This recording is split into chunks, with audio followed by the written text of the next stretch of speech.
In 1972, Macmillan Publishers invited R.D. Wingfield to write a book, and he wrote Frost at Christmas. This was rejected and not published until the early 1980s in Canada.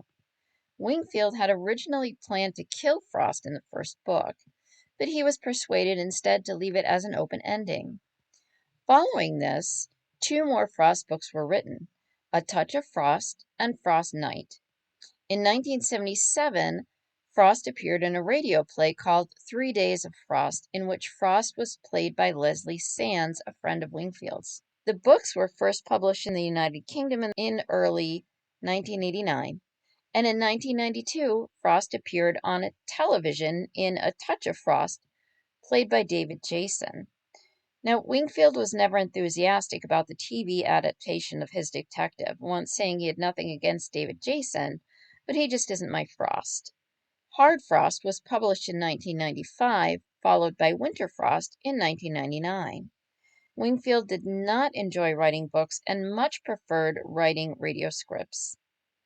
In 20 years, he wrote over 40 radio mystery plays, but stopped in 1988 with Hate Mail due to the decline of radio and the success of Frost books. As well as the many mystery plays, Wingfield also penned a comedy radio series, The Secret Life of Kenneth Williams, starring Kenneth Williams as a secret agent. Wingfield was a very private man. He always avoided book launching and publishing parties and being rarely photographed. Wingfield was born in Hackney, London, England, on June 6, 1928, and he died July 31st, 2007, at the age of 79, and his genre is crime fiction. And now let's enjoy Winter Frost by R.D. Wingfield. Winter Frost by R.D. Wingfield, read by David Jason. He had the photographs spread out on the table in front of him and was savouring them once again. Behind him, the local television news was droning away unheeded. Vicky Stewart. He froze. God, heart hammering. He swung round. There on the screen was her picture. The little girl, 8 years old, smiling, showing the gap in her teeth. Denton police are holding a man in connection with the disappearance of 8-year-old Vicky Stewart, who has not been seen since she left Denton Junior School for her home some 9 weeks ago. According to a spokesman for Denton CID, the man, who is in his early 40s, is helping the police with their inquiries, and no charges have yet been made. The picture on the TV screen was not a good one. Nowhere as clear and sharp as the photographs on the table before him, where Vicky was staring at the camera, her terror shown in sharp focus. A tapping at the front door. He frowned. He told her to use the back way if anyone saw her coming. He scooped up the photographs and stuffed them in the sideboard drawer, turning the key. Excitement made him sweat. He rubbed the palms of his hands down his trouser legs and then opened the door. "You look frozen," he said. "Come on in. I've got the fire on. We'll soon warm you up." She was 7 years old, a few months younger than the other girl. The bitter January wind butted the rusty closed sign and swung it on the chain which guarded the entrance to the abandoned petrol station. Closed for over 18 months, it still reeked of stale diesel fuel and old rubber. Parked on the forecourt where the petrol pumps once stood were 2 police cars and a mud-splattered Ford Sierra. Detective Inspector Jack Frost, a cigarette dangling from his lips, stamped his feet. This was a bloody waste of time. He had hoped to spend the rest of his shift in his office, the radiator going full blast while he fiddled his monthly expenses. His divisional commander, Superintendent Mullet, was away at head office, so no chance of him bursting in when the ink on the month-old petrol receipt was still wet. Then later, feet up in the restroom, he'd planned to watch a video of the big fight.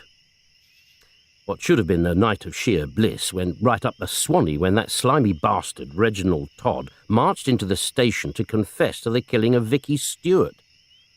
Todd was a minor child molester, exposing himself in front of kids, but now he was claiming he had gone up into the big time and that he had raped and killed Vicky and hidden her body in this old service station. He couldn't remember exactly where. Frost watched the uniforms manhandle an enormous treadless tyre. They wouldn't find anything. That time-wasting, lying bastard Todd was a pathetic nobody, revelling in a chance to be the centre of attention. Frost shivered. Mrs. Stewart, a small bundle of nervous energy, was convinced that her 8-year-old would suddenly walk into the house hungry for her tea, and she talked a lot so she wouldn't have to listen to other people telling her things that she didn't want to hear. He had tried to get her to accept that after 9 weeks there could be little hope, but she wouldn't listen. "Of course she's coming back, Inspector. I know it, I just know it. You're going to find her any day now, Inspector." Frost took one last drag at his cigarette. At least he told himself this time he wouldn't be breaking the bad news. Reggie Todd, sitting on the bunk in the police cell, noisily slurping down the cup of tea, was a thin, scrawny individual. A rattling of keys from outside and the cell door crashed open. Detective Inspector Frost stood there, his eyes blazing. Todd leapt to his feet, blurting out apologies before Frost could get a single word out. "I'm sorry, Inspector. I'm truly sorry. I must have dreamt it. It was so vivid I thought it was real." "You'll feel a vivid pain in the ghoulies in a minute," snapped Frost. "And it will be real." "I deserve it, Mr. Frost, but please, I hate violence." "You didn't seem to hate it when you were telling us what you did to the kid. You were dribbling with excitement." Todd hung his head. Frost's lip curled with disgust. "You will now make another statement, withdrawing your phony confession, and you will then get the hell out of here and hope and pray that I don't bump into you on a dark night." He turned on his heels and marched out of the cell. Station Sergeant Bill Wells looked up as Frost pushed through the swing doors into the lobby. "You should charge him with wasting police time." "He's wasted so much police time, I haven't got time to charge him for wasting it," said Frost. He poked a cigarette in his mouth. "I've got my car expenses to do. If anything important happens, like Lord Lucan walking in to give himself up, pass it over to Inspector Maud." He looked round. "Where is she, by the way?" Wells gave a disdainful sniff. Detective Sergeant Liz Maud, posted to Denton a couple of months ago, had been made up to the temporary rank of inspector while he, Bill Wells, after 17 years in the force, was still only a sergeant. "Oh, that jumped-up little cow," Frost chuckled to himself. He loved winding the sergeant up. He tut-tutted reprovingly. "That's no way to speak about your superior officer, Sergeant." "Superior? She's done half the time I have, and she's made up to temporary inspector. What's she got that I haven't?" Big tits," said Frost. Wells jabbed a finger. "You've hit the nail on the head there, Jack. It's sex discrimination in reverse." "Oh, I've never tried it in reverse," said Frost. "But where is she?" "With a prisoner, a cab driver. He picked this woman up and instead of taking her home, took her down a side street and raped her." "Bloody hell," tutted Frost. "I hope she didn't leave him a tip." His office was in darkness. He expected to find D.C. Morgan, newly posted from Lexington Division, hard at work with the crime figures, but the office was empty. And the papers hadn't been touched since he'd left. Frost charged out into the corridor, almost bumping into P.C. Collier. "Where's D.C. Morgan?" In the canteen," said Collier. "Go up and drag the sod out. We don't pay him to drink bloody tea, we pay him to fiddle the crime figures." His voice died. Over Collier's shoulder he could see into the open door of number 2 interview room, where a grim-faced woman in her late 50s sat bolt upright. She caught his gaze and snapped her head away to stare pointedly at the far wall. Frost pulled Collier to one side. "What's old Mother Beatty doing here?" "Waiting for a statement to be typed," said Collier. "She's the rape victim." "In her bloody dreams," snorted Frost. "Where's D.I. Maud?" Acting Detective Inspector Liz Maud, 26 years old, stared at the man on the other side of the table who was lolling back in his chair, a look of amused contempt on his face. "Let's go over it again from when you picked the woman up from the railway station." The man gave a resigned shrug. "The old cow phones for a cab. I picked her up, took her to where she wanted to go, dropped her off, and I drove away." "The woman tells a different story," said Liz Maud. "She claims you drove round to a side street and you raped her." "Do me a favour," protested the man. "I'm bleeding fussy who I rape. No, if it was you, darling." "If it was me," Liz snapped, "you wouldn't have anything left to rape with. You make a habit of assaulting female passengers, don't you?" He expelled breath in exasperation. "If you're referring to that slag of a prostitute, then we're talking ancient bloody history." "9 months ago," said Liz. "Recent bloody history, if you ask me." She looked up in annoyance as the door creaked open and Frost walked in. She turned to the microphone. "For the benefit of the tape, Detective Inspector Frost has entered the interview room." She wiped dark hair back from her forehead and glowered at him. "Yes, Inspector?" He beckoned her over to the door. "A quick word." Her lips tightened. "Later, I'm in the middle of an interview." "Now," said Frost. Eyes smouldering, she followed him out, closing the door firmly behind her. "I don't think you're going to make this one stick, love." "Did you check the victim's form?" She frowned. What was the fool on about? A victim? Old Mother Beatty. According to her, her drawers have been up and down more times than Tower Bridge. She's alleged rape and assault at least 12 times over the past 2 years. All wishful thinking. She also reckons she gets heavy-breathing phone calls, peeping Toms when she strips off in the scullery and is being stalked. He offered her the long computer printout. Liz flicked through it, lips tightening angrily. She sounded so genuine, I believed her. "She believes herself half the time," said Frost. Liz glowered at the interview room door. "I could wring her bloody neck." "Oh, don't be too hard on the poor cow. She's never had it." "She's probably never going to get it, so she has to imagine she's had it." "Never had it? Are you telling me she's a virgin?" "So the doctor said the last 3 times she was raped." "I'll go and sweet-talk the old cow," said Frost. It was then he noticed how tired and drawn she looked. "Are you all right, love?" She glared at him. "Of course I'm all right. Why shouldn't I be?" "You look a bit peaky." He was sorry he had started this. "Just tired. Fed up, having to waste my time on phony rape charges." Her eyes shot daggers down the corridor in the direction of the lobby and Sergeant Bill Wells. "You'd have thought our station sergeant would have had the decency to have told me." She spun on her heels and went back into the interview room. Doreen Beatty stared stone-faced at him as he entered the other interview room. "I want nothing to do with you, Inspector, thank you very much. I'm definitely pressing charges, and there is no way you're going to talk me out of it." Frost tossed the withdrawal form over to Bill Wells. "She's dropped the charges." "Oh, how the hell did you get her to do that?" Frost gave a modest smile. "I told her he couldn't have raped her as he got his dick shot off in the Gulf War."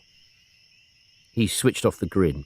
"Why didn't you tell Liz Maud the old biddy was in the Guinness Book of Records for multiple virgin rapes?" Wells sniffed disdainfully. "Oh, not my place to tell my superior officers what to do." Running footsteps from the stairs to the canteen, and Frost's temporary assistant, D.C. Taffy Morgan, burst through the doors into the lobby.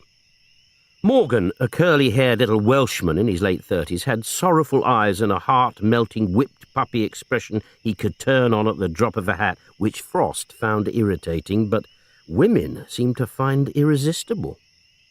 "Just popped up for a quick cup of tea, Gov," he said in his oozing with sincerity sing-song Welsh voice. "I've nearly finished those figures." "Nearly finished?" said Frost. "You haven't touched the bloody thing since I went out." "Let's get one thing straight, Taffy. There's only room for one lazy bastard in this station, and that's going to be me, understand?" Morgan hung his head sheepishly.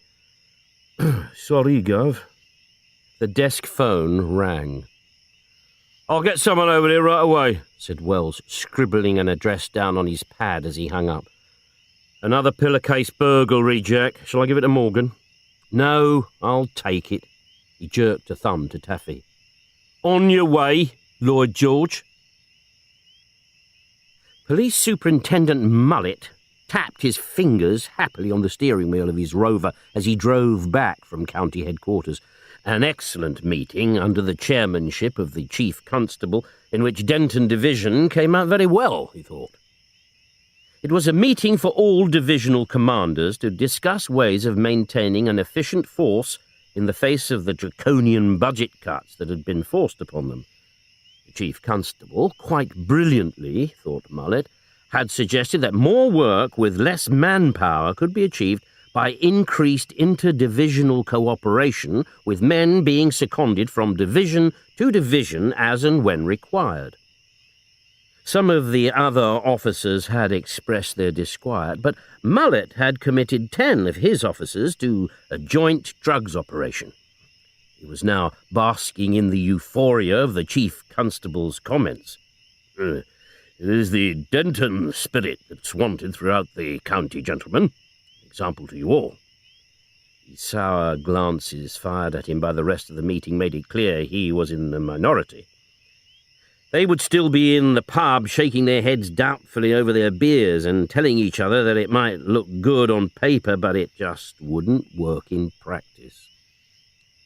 However, thought Mullet, if it did fail, it would be the doubting Thomases who got the blame, not the wholeheartedly approving Denton Divisional Commander, determined to make a go of it.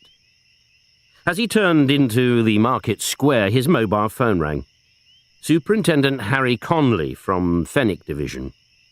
"A spot of interdivisional cooperation wanted, Stan," said Conley. "Hope you can help."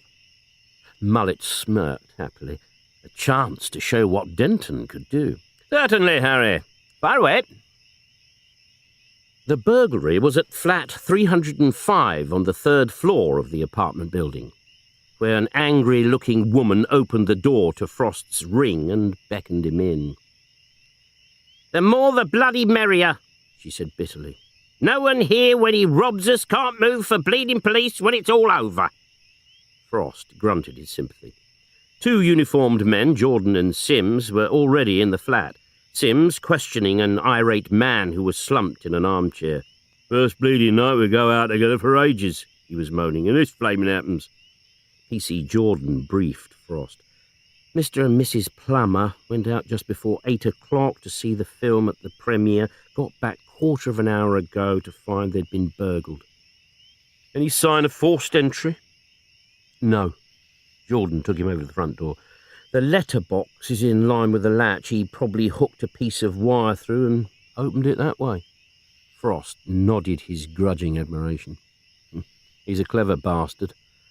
Let's have a look at the conjugal nest." He followed Jordan into the bedroom and saw exactly what he expected. One of the pillows taken from near the double bed's headboard had been dumped halfway down in the centre of the powder blue quilt. "Reminds me of my honeymoon," grunted Frost. Jordan grinned. "A professional job. Straight in the bedroom and in and out in a couple of seconds." "Still reminds me of my honeymoon," said Frost. Jordan suppressed a snigger as the husband and wife came in. Crime victims rarely saw the funny side of things. "Look!" shrieked the woman. "Not content with pinching my jewellery, he's taken the bleeding pillowcase." "He always does," Frost told her. "It's his trademark. He uses the pillowcase to bag up the loot. He's done about 8 blocks of flats over the past 3 weeks." "And you still haven't caught the bastard?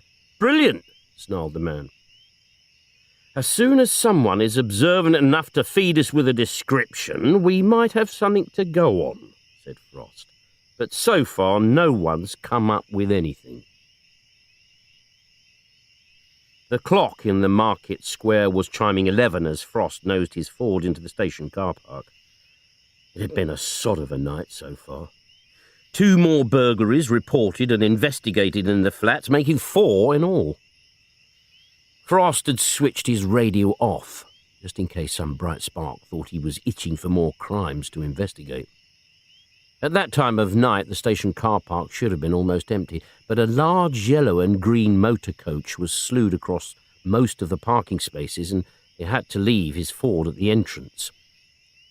As he scrunched across the car park, the sound of drunken singing bellowed from inside the building. As he pushed open the rear doors, the noise hit him like a punch in the face. Frost scuttled down to the lobby and cautiously peeked inside. Drunks, men and youths, were sprawled all over the place. One man, eyes glazed, was performing a sinuous dance with much pelvic thrusting to music only he could hear. Another, egged on by the cheers of his mates, was standing on one of the benches performing a striptease and was down to his bulging Y-fronts. In the corner, a sad-faced individual was quietly and copiously being sick. Red-faced and bellowing, Sergeant Wells was adding to the cacophony. "Shut up, all of you! Bloody shut up!" "What the hell is going on?" asked Frost. "I thought I told Mullet not to bring his Rotary Club mates here anymore." "Don't talk to me about flaming Mullet," moaned Wells. "This is all down to him, a coach load of football hooligans, just what I flaming well needed." He took one of Frost's cigarettes. "You should see what those animals have done in the toilets. You could float the Titanic on a sea of vomit and urine. There's over 60 of them. I haven't got anywhere to put them. Bloody bleeding Mullet." "How does our beloved divisional commander come into it?" asked Frost, pushing away a drunk who was trying to put his arms round his neck. "I'm already spoken for, mate. This lot's been up to town for the big match. I expect most of them were too pissed to see it, and then they get the driver to stop at the all-night off licence just outside Fenwick. They charge in, grab everything they can carry, then belt out without paying. The manager and 2 of his staff try to stop them, and they get beaten up for their trouble." "Boyish high spirits," murmured Frost. "But it's Fenwick Division's problem. Tell me something I don't bleeding know. By the time the Fenwick area car turns up, they've all jammed into one of the coaches, left the driver behind and gone speeding off up the motorway. So Fenwick now wants other divisions to come to their rescue, stop the coach and hold the drunken sods until they can pick 'em up. All the other divisional commanders are boozing away somewhere. They don't want all the bleeding aggro, so they ask Joe Soap Mullet. "We'll stop it," he says. "Denton will rise to the occasion as always. So now we're stuck with the sods. Mullet's mates must be laughing their bloody heads off." "Still," grunted Frost, "it's a fine example of interdepartmental cooperation. Mr. Mullet will be delighted." "Then Mr. Bleeding Mullet can come round with a bucket and help swab up the mess." He gaped and pointed. "Look at that bastard! He's peeing on the floor." As Wells dashed over to stop the man, Frost beat a hasty retreat. Morgan sat, lips moving silently, as he transferred figures from a stack of files to the large return that County sent out monthly to waste everyone's time. Opposite him, Frost sat staring at his car expense claim. He found the bundle of blank petrol receipt forms he had accumulated and passed one over to Morgan. "Make this one out for 17 gallons. "Your car doesn't hold 17 gallons, Gov." "So I spilt some. Just do it." Useless in many ways, nobody forged a better petrol receipt than Morgan, who scribbled off the receipt, then dragged a tall, unsteady stack of files over towards him. Frost closed his eyes and waited for the inevitable to happen. A splatter of files falling all over the floor, and then the muttered, "Damn," from Morgan. "Mind you don't drop 'em," murmured Frost, carefully changing a 7 to a 9. Morgan scooped up the files. A photograph from one of them fluttered to the floor. He retrieved it, shaking his head in disgust. Frost took a look. Nasty. One of Inspector Allen's old cases. The photograph was of a naked woman on her back in long grass, mouth distorted by a tight gag, eyes open and bulging. "Linda Roberts," said Frost. "A prostitute, 26 years old. Gagged, tied down by her wrists and ankles, her stomach burnt with a cigarette, and raped and suffocated." Morgan shuddered and stuffed the photograph back in the folder. "Did we get the bloke who did it?" Frost shook his head. "Not a sniff." The office door opened, letting in a solid blast of noise from the lobby and a perspiring Sergeant Wells. "Where's Wonder Woman?" Frost looked up. "I haven't seen her for some time." "Oh, tasty bit of stuff, that Liz Maud," observed Morgan. "You can sense hidden fires." "You'll feel hidden fires if she kicks you up the arse," said Frost. "She's already spoken for, mate, so don't try anything on." There had been a smouldering affair between Liz and D.C. Burton, which seemed to have cooled off of late. Sergeant Wells frowned. "What's this?" He was looking at the petrol receipt Frost had slapped in his hand. Alter that 5 to an 8. Wells snatched up a pen and made a quick alteration. Frost frowned. "You're a lousy forger, Bill. No wonder you haven't got on in the force." He flashed a sly wink across to Morgan, then settled back to listen to the sergeant's knee-jerk reaction. "The reason I haven't got on in the force," replied Wells peevishly, "is because that bastard Mullet blocks my promotion application at every turn." He stopped, dead in mid-splutter, his eyes widening in dismay as he stared out of the window into the car park. "Shit," he croaked. "What's he doing here this time of night?" Frost twisted his head round to see what Wells was staring at. A blue Rover was coasting towards the divisional commander's designated parking space, which was now blocked by the football supporters' coach. They watched, dumbstruck, as the car was manoeuvred into a less prestigious position.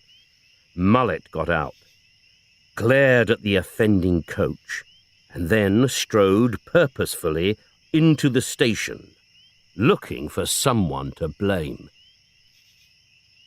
Superintendent Mullet, back ramrod straight, sat drumming his fingers on the satin mahogany surface of his desk in his wood-panelled office, which Frost called the old log cabin. No parking space. The station like a bear garden, and the crime statistics return he had expected to find in his in-tray was not there. A tap at the door, which opened to let in a blast of hysterical laughter from the lobby and a worried-looking Sergeant Wells. "You wanted me, sir?" "What's going on out there, Sergeant? A drunken orgy and my parking space, my clearly marked parking space, blocked. I was forced to park elsewhere." We didn't think you was coming back tonight, sir." A curt chop of the hand sliced him short. "That is my parking space, whether I am here or not. Do I make myself clear?" "Perfectly clear, sir," mumbled Wells. "Sorry, sir." Mullet leant back. "I presume there is some sort of explanation?" "It's the coachload of drunks you asked us to detain on behalf of Fenwick Division, sir. Interdivisional cooperation."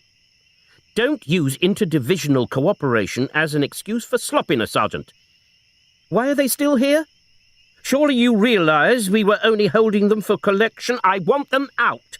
"Sir," protested Wells, "Fenwick seem in no hurry to collect them." He smiled hopefully. "I was wondering if you might have a word with their divisional commander on our behalf." Mullet gave his superior smile. "That would be an admission of your own failure, Sergeant, and as someone pressing for promotion, I'm sure that is the last thing that you would want." "Yes, sir," seethed Wells. "Anything else, sir?" "There is one thing," beamed Mullet. "Rustle me up a cup of coffee. I'm parched." "Working on them this minute, Super," said Frost, hanging up quickly. He returned his attention to Wells, who was telling Frost what a bastard Mullet was. What flaming figures is a silly sod talking about? The unsolved crime returned. He's got to take him to the county with him in the morning. He sent you a memo. He knows I don't read bloody memos, Frost called across to Morgan. Any chance you'll finish them tonight, Taffy? Well, as long as you don't have to be accurate, Gov. Statistics don't have to be accurate, said Frost. Just give me something to keep him quiet. The internal phone rang again. You'll have them in 10 minutes, Super, said Frost. Just checking them for accuracy. What? I'll tell him. He put his hand again over the mouthpiece and looked up at Wells. Mr. Mullet said, would you hurry up with his coffee, and he'd like some custard creams. Wells exploded. He can get stuffed. What the hell does he think I'm running here, a bloody calf? Frost took his hand from the mouthpiece. The sergeant suggests you should get stuffed, sir. Wells went as white as a sheet, until he realised Frost was speaking into a dead phone. You bastard, Jack! You frightened the life out of me! Frost beamed. The outside phone rang. Fenwick Division for Sergeant Wells. As Wells listened, his face grew redder. Tomorrow? He shrieked. No damn fear. You pick 'em up tonight. I haven't got room. And you too, mate. He slammed down the phone. Everything all right? Asked Frost, innocently. No, it flaming well isn't. They haven't got anyone available to pick 'em up tonight, so they want us to hang on to them till the morning. A crashing sound and a drunken cheer from the lobby made him grit his teeth. They're wrecking the place. What am I going to do with them? Bung 'em back in the coach, suggested Frost. Then they can pee and puke to their heart's content, and Fenwick can have the pleasure of shoveling it out when they collect them tomorrow. Wells' face lit up. That Jack is genius. Pure genius. Liz Maud swung her car into the high street. The illuminated open sign outside the all-night chemist's flared red in her windscreen as she stopped the car on the opposite side of the road. Carefully checking there was no one to see her, she dashed across the road and entered the shop. The pregnancy kit, small enough to fit snugly in her handbag, cost £11.90. The explosive roar of the coach engine bursting into life and urgent shouts from the car park sent Jack Frost charging down the corridor. Then came the sound of metal grinding against metal. He reached the rear entrance just in time to see the coach, its jeering passengers, giving the V sign, weaving an erratic path to the exit, chased ineffectively by Collier, Sims and Jordan.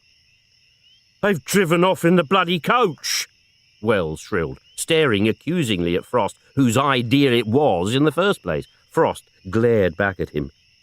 Didn't you think to check who had the flaming key? Giving up the chase and sucking air into spent lungs, Jordan and Sims made their way to the area car. We'll soon head 'em off, Sarge. No, you bloody won't, bellowed Wells. Let the next division have the pleasure of catching the sods. Chase 'em until they reach our boundary, then get a puncture and radio that you've lost them. He was grinning broadly at this happy outcome when the grin froze solid on his face. Look, he croaked, pointing at Mullet's blue Rover. It was now clear what the sound of metal grinding against metal had been. The rear wing was crumpled and the rear passenger door punched in. He could barely get the words out. Look what they've done to his motor. Frost winced.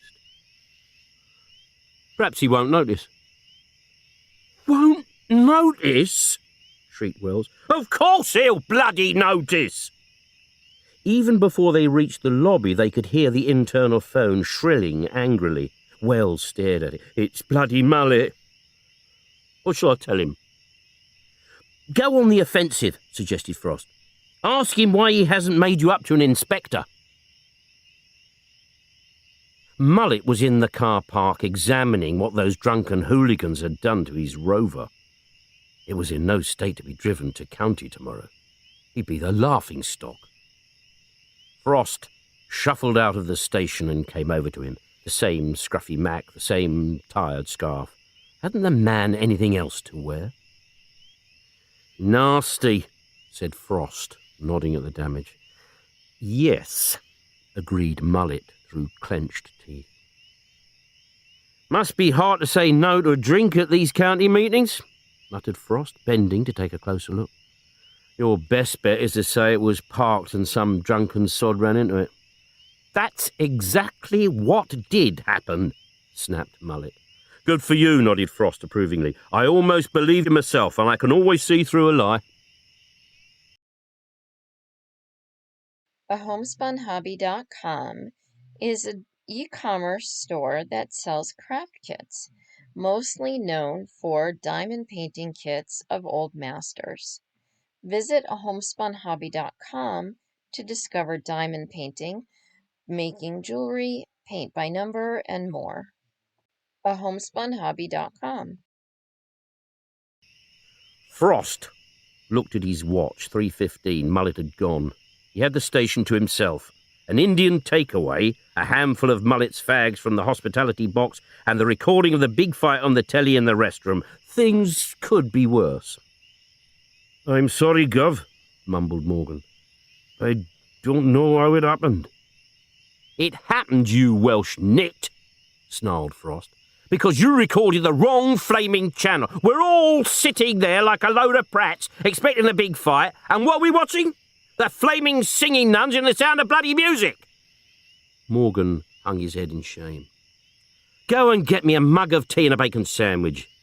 If you turn up with cocoa and a fairy cake, you're sacked. By 3:15 the next morning, things were worse. Just had a call from a motorist inspector, Bill Wells reported. Reckons he's found a woman's body. Bumholes, moaned Frost. I could have done without this. Where? In the undergrowth by the old Denton Road near the turnoff. That's near the old service station where we were looking for the kid. What was he doing there? Stopped off for a pee. Said he nearly weed all over her. Sounded shattered. Said she was naked with blood all over her. I was all eager when you reached the naked bit, grunted Frost. Gone off her now. Is the motorist waiting for us?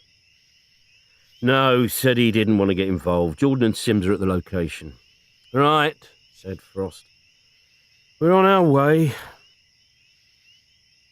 The metal sign in front of the deserted petrol station was clanging madly as the bitter wind soared across the forecourt. Frost shivered and wound his scarf tighter as he surveyed the desolate area of scrubland. Over here, Inspector! Jordan was calling urgently, the beam from his torch soaring skywards like a searchlight. Frost squelched through the long, wet grass, Morgan hard on his heels. In the distance was the glow of sodium lamps and constant throb of traffic from the new road. Jordan's torch flashed down on the body, which was silvery white in the moonlight. She lay half hidden behind a clump of bushes, a girl in her early 20s, sightless eyes staring up into the night sky, the mascara on her lashes running down her cheeks. There were charred burn marks on her stomach and deep, blooded grooves etched into her wrists and ankles. Sims stared at the face. I know her, Inspector. Angela Masters. She's one of the Toms who hang out around the Tenwood area. Frost touched the flesh, stone cold and hard. He didn't need a photograph to compare the burn marks on the stomach with the earlier victim, Linda Roberts. Identical, he muttered. The bright blue marquee protecting the body from the elements flapped and cracked in the wind. As Harding and the forensic team poked about in the grass, Frost shivered and rubbed his hands together. Come on, bloody Drysdale. Headlights painted the sides of the marquee orange, and the purr of an expensive car engine could just about be heard above the scream of the wind. The pathologist had arrived. Drysdale, followed by his blonde secretary, squeezed through the flap of the marquee, his expression souring at the sight of Inspector Frost. He should have guessed it would be him. Frost's cases always seemed to involve bodies in appalling weather conditions in the middle of the night. He nodded curtly. Frost waved a hand to the body. "All yours, Doc." Drysdale's lips tightened at the word Doc. "Another prostitute?" "Yes, Doc." The pathologist bent over the body and nodded his recognition. Had one like this a couple of months ago. One of Inspector Allen's cases, if I recall." He knelt on the plastic sheet covering the grass and peered at the burns and the wounds on the stomach. Exactly the same. She's been gagged. You can see where the cord bit into her mouth. "Yeah," agreed Frost. "The bastard who did this didn't want her screams to disturb the fun of his cigarette stubbing." Drysdale snapped his fingers as an order to his secretary to provide him with surgical gloves, which he slipped on for a brief internal examination. "Sexual activity took place shortly before death. From the bruising around the thighs, I'd say she resisted it." "I wouldn't expect her to welcome the bastard with open legs," said Frost. "DNA sample?" Drysdale shook his head. "He seems to have used a condom." He straightened up. "Can we turn her over, please?" Frost nodded to the two uniformed men to do this. The girl's white back and buttocks were marked with a criss-cross pattern of bloodied wheals and cuts, and mottled with yellowing bruises. Buttocks and back beaten with a thin cane, exactly like the other girl. As before, I'd say you're looking for some kind of sexual pervert. "Well, that lets the vicar off the hook," grunted Frost. "Cause and time of death?" "Cause, suffocation, probably a pillow held over the face. Time of death," shrugged, 24, 48 hours. Peeled off the surgical gloves. "I'll do the post-mortem tomorrow, 11 o'clock. With a jerk of his head for his secretary to follow, he marched back to the Rolls-Royce. Frost stuck a cigarette in his mouth and watched as the body was lifted into a cheap coffin by the two undertaker's men, one of whom shuddered as they lifted her. "Someone's given her a right going over." "Yeah, she wouldn't answer our questions," grunted Frost. Frost pinned up the photograph of Angela Masters on the wall of the murder incident room and waited while Morgan handed out copies. "I'm briefing you now so you can go off home for some kip and then go straight out tomorrow morning knocking up toms. We need to know if they've had any kinky clients who want to tie them up and welt them with a cane. When did they last see Angela Masters? Did anyone see her go off with a punter?" He turned to the pinboard. "She was beaten and used to stub out fags in exactly the same way as Linda Roberts 8 weeks ago. Warn the girls they should only go with customers they know. This bloke did it once. He liked it and he did it again. We're no longer looking for a punter who went too far. We're now looking for a serial killer." "Right. Off you go." At 9:10 a.m., the swing doors banged open and Morgan charged in, a hand held to his jaw. "Sorry I'm late, Gov. Got a tooth giving me jip. Oh, do you know the name of a good dentist?" "There are no good dentists," said Frost. "They're all sadistic bastards. Tie a bit of string to it with a brick on the end and drop it out of the window." "But, Gov—" Frost held up his hand. "I'll hear your lies in a minute, Taffy. I've got someone to see." Superintendent Mullet's lips tightened at the tap on his door. Even Frost's knocking had a slovenly air to it. He began to say, "Come in," but was forestalled as Frost slouched in and dropped, unbidden, into the visitor's chair, a cigarette with a length of ash threatening to fall any minute, drooping from his mouth. "You wanted to see me, Super?" "Yes." Mullet hastily slid the ashtray across, but was just too late to stop the ash from dropping on the carpet. "That wretched Inspector Maud," he snapped, "had the damn cheek to come in here this morning demanding to be allowed a few days off. She said she had to have an urgent minor operation at a private clinic, but wouldn't tell me what it was about. Said it was personal woman stuff. Do you know what it's about? Frost shook his head. Perhaps she's having her breasts enlarged, he suggested. Mullet frowned. Surely they're large enough already. Well, you'd know more about that than me, Super, muttered Frost. I haven't really studied them like you. Mullet flushed a deep red. I haven't studied them. Some things you can't help noticing. Anyway, she's off for a few days, which leaves us even more short-handed. I'll get some of our men back from county then. No, I want county to see that we can manage no matter how short-staffed we are. We'll all have to be that much more efficient. Frost stood up and moved to the door. As long as you don't mind the overtime bill going up? No way, said Mullet firmly, remembering what the chief constable had said at the meeting. That is the easy way out. But he was talking to a closed door.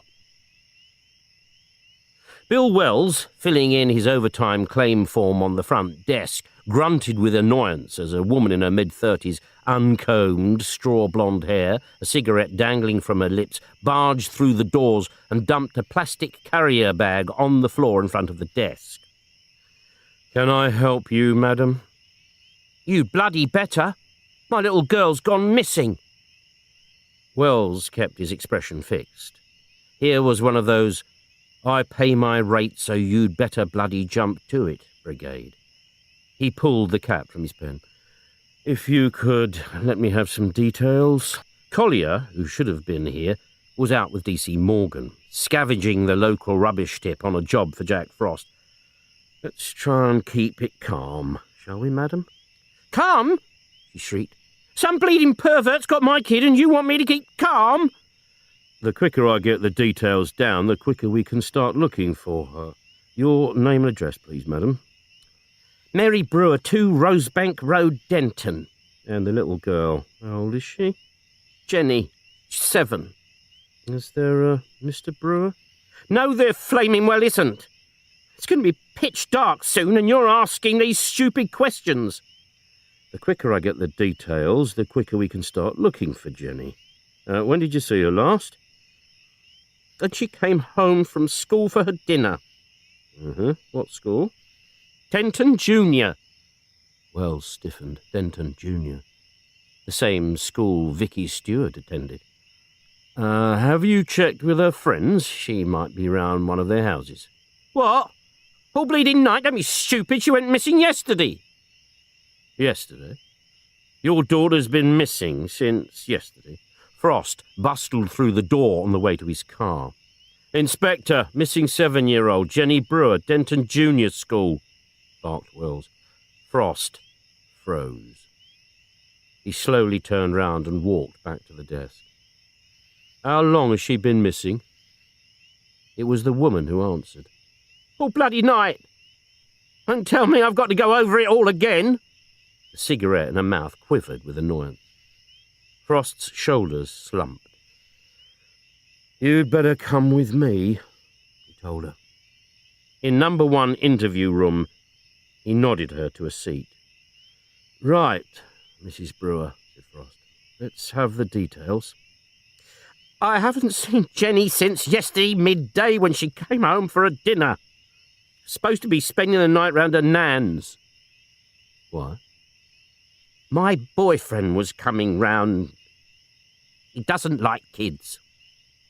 Boyfriend's name and address? No, he doesn't want to get involved. Well, he bloody well is involved, Frost snapped. Name and address, please. Dennis Hadley, flat 2, Peabody Estate. And what does he do? He's a lorry driver. Where does your mother live? 21 Old Street. He scribbled down the address. And Jenny never turned up at your mother's. Would I be bloody here as she had? Frost took a couple of deep breaths to control his temper. So why didn't her nan get on to you when Jenny didn't turn up yesterday? Because I hadn't told her the kid was coming. It's not on the phone. Jenny just calls there and her nan looks after her. Old Street is right over the other side of town. Are you telling me you'd send a 7-year-old over there without any warning, supposing your mother was out? She never goes out. If she did, Jenny would come straight back. She's always got coppers for the bus. Frost nodded. So how did you know Jenny never turned up at your mother's? Oh, I bumped into her at the supermarket about half an hour ago. Jenny ever gone missing before? Couple of times, but never overnight. She knows she'd get a bleeding good hiding if she did. We'll need a photograph. She opened her handbag and handed over a tiny dog-eared coloured print of a solemn-looking child. Looks bloody young for 7, he said. It's over a year old. It's the most recent one I got. Frost regarded it doubtfully. Kids change a hell of a lot in a year. The school takes photographs every year. Haven't you got one of them? She shook her head. I didn't bother. I see, grunted Frost. What was she wearing? Greeny blue dress, black shoes, and blue anorak. Right, I'll get things moving this end. You go back home and wait. If Jenny does turn up, let us know right away. Joan Boscombe, head mistress of Denton Junior School, was slipping on her coat when Taffy Morgan arrived. She looked very young to be a headmistress, an air of authority combined with an air of vulnerability. Very sexy, he thought. It's about Jenny Brewer. Jenny? She wasn't at school today. Nothing's happened to her, I hope? Well, you hope so too, said Tuffy. The thing is, she never returned home after school yesterday. The headmistress went white. Oh, my God. We don't know it's anything serious yet, said Tuffy. When was she last at school? The pages of a register were turned. Yesterday afternoon. I remember seeing her leave. We need an up-to-date photograph. The mother doesn't seem to have one. Her lips tightened. The mother. She swung round to a filing cabinet and pulled out a file. This was taken just before Christmas. A postcard-sized colour print showing an older version of Jenny, looking serious and pale, and what appeared to be a bruise on her right cheek. Taffy jabbed a finger. What caused that? She said she fell. But you didn't believe her? Jenny seemed to fall a bit too often for my liking. Who's been hitting her? The mother? I don't know, but she seems to go in for violent boyfriends. Did Jenny have any close friends? None that I know of. I'll ask around and let you know. Thank you. One last thing. Could you confirm she was wearing a greeny blue dress and a blue anorak yesterday? She frowned. No, she was in red. A red woolen dress. Morgan's turned to frown. Are you sure? Positive. She usually wears the same old tatty things, and this was new. She was flaunting herself in it. If she left for school wearing a blue dress and turned up in a red one, she must have stopped off on the way to change clothes, perhaps at the house of a nice, kind man who gave her the dress. Frost felt himself go cold. My gut feeling is she's dead. But let's hope I'm wrong. Let's get a search going. It's freezing out there, so the sooner we start, the better. He picked up his phone. I want every available man for a search bill, off-duty men as well. Jack, I just had a phone call. A man reckons his son has gone missing. Tony Scottney, 11 years old, never came home for his tea. The kid goes to the same school as the 2 missing girls. Shit, thought Frost. It never rains, but it bleeding buckets down. There was a heavy, clammy mist forming. Just the thing for a night-bloody search. As he turned up the heat, Frost's radio buzzed. Jack, we think we found the boy. Frost's stomach tightened. Kid answering his description, taken to Denton Hospital, victim of a hit and run. Shit. Where did it happen? The slip road running along Denton Woods. Denton Woods? What the hell was he doing there? No idea. We had a call from a motorist, wouldn't give his name. He told us where to find him. Said the kid ran straight out in front of his car. Didn't give him a chance. And how is the boy? In intensive care. They don't expect him to pull through. Wells paused. Someone's got to break the news to the parents, and you're on the spot. Yeah. Always in the right place at the wrong bleeding time. PC Jordan bumped the area car along the potholed shortcut, which would take them back onto the main road. He and Sims should have had their meal break half an hour ago, but this hit-and-run accident had held them up. The mist was thickening and visibility shrinking fast. Sims had his head stuck out of the side window to ensure they didn't end up in the ditch. Suddenly he pulled in his head. "Stop! It's a car! No lights, parked among the bushes." They climbed out and walked back to a dark grey BMW. No sign of the driver. Sims felt the bonnet. It's not been here long. Jordan pointed. The front near-side wing was dented and the headlamp glass shattered. "Shit," hissed Sims. From behind some bushes, a groan, and then the sound of someone being violently sick. They waited by the BMW until a short, pasty-faced man in his early 30s staggered from the bushes, wiping his mouth with a handkerchief. He started when he saw the two policemen, but managed to force a weak grin. "I've been sick," he explained. "So we heard," said Sims, holding out a hand. "Driving licence, please, sir." The door of the interview room crashed open and an untidy individual hurried in and plopped down in a chair. "Frost," he announced. "Detective Inspector Frost." He looked at the arrest report. "Mr. Patrick Morris, is it?" Yes, and I want to protest. This is all a terrible mistake." "I'm sure it is," agreed Frost. "But don't worry, I've asked our forensic boys to see if the blood on your car's headlamp is the same group as your gatepost." The man stared at Frost, his face scarlet with rage. "You bastard!" "Sticks and stones," reproved Frost gently. Morris fluttered an apologetic hand. "I'm sorry. I'm sorry." His head sank down. "I wasn't even going fast. Just pootling along. The kid came straight at me. He didn't give me a chance." "He was sober, you were drunk," said Frost. "I was not drunk. And I'm not bloody deaf," said Frost. "Sit down." Morris said, I'm sorry. I'm sorry." He leant over to Frost. "I was not drunk. Drunk or sober, you knocked an 11-year-old kid down and you didn't stop. The kid's in intensive care. You could have done something to help him. The man in the other car came running over. I left it to him." Frost's head snapped up. "What other car?" "An old banger, a blue Vauxhall Astra. It was parked up on the verge. When I hit the boy, the driver dashed over to him. There was nothing I could do to help, so I phoned for an ambulance on my mobile." "Describe the man." "Middle-aged, 45 to 50, darkish hair, going bald." "Clean-shaven?" "Yes." "Build?" "Average." "Clothes?" "Suit, a dark suit. You find him and he'll confirm I wasn't speeding and the kid didn't give me a chance."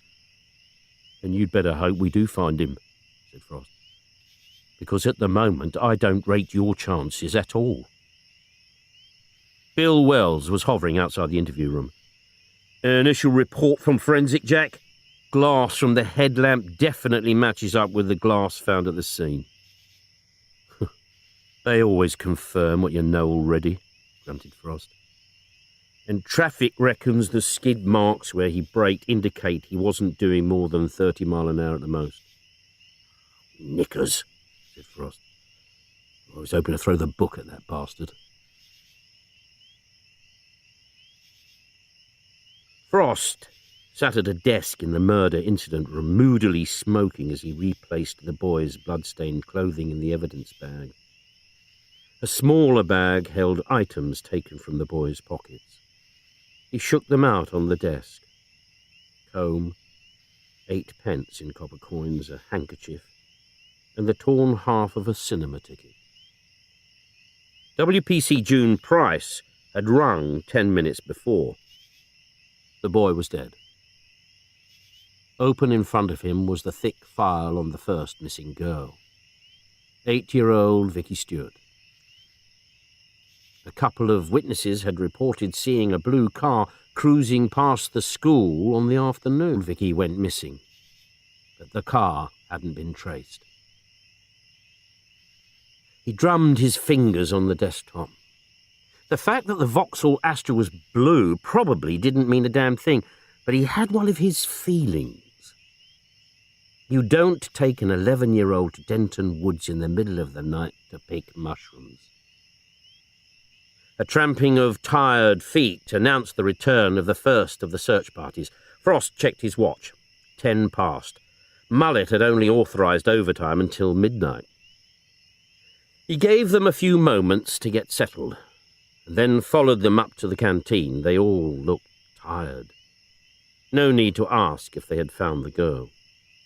He made his way over to a table where Detective Sergeant Arthur Hanlon sat with 5 off-duty police officers, all gratefully warming frozen hands around mugs of scalding tea. "Where's Taffy Morgan?" Frost asked. "He's where I'm going to be," replied Hanlon, "fast asleep in a nice warm bed." Frost gave a knowing smile. "You do tell fibs, Arthur. You're not going to bed for hours yet. I've got another job for you." A mass groan. He grinned and pushed his cigarettes around. "I know I'm a rotten bastard, but there's the slimmest chance this might lead us to the girl." Jordan and Sims walked past. "The boy died," Frost told them. Jordan shook his head sadly. "Poor little sod." "Is this the hit and run?" asked Hanlon. "Yes," nodded Frost. "Only the driver didn't run very far. We've got him.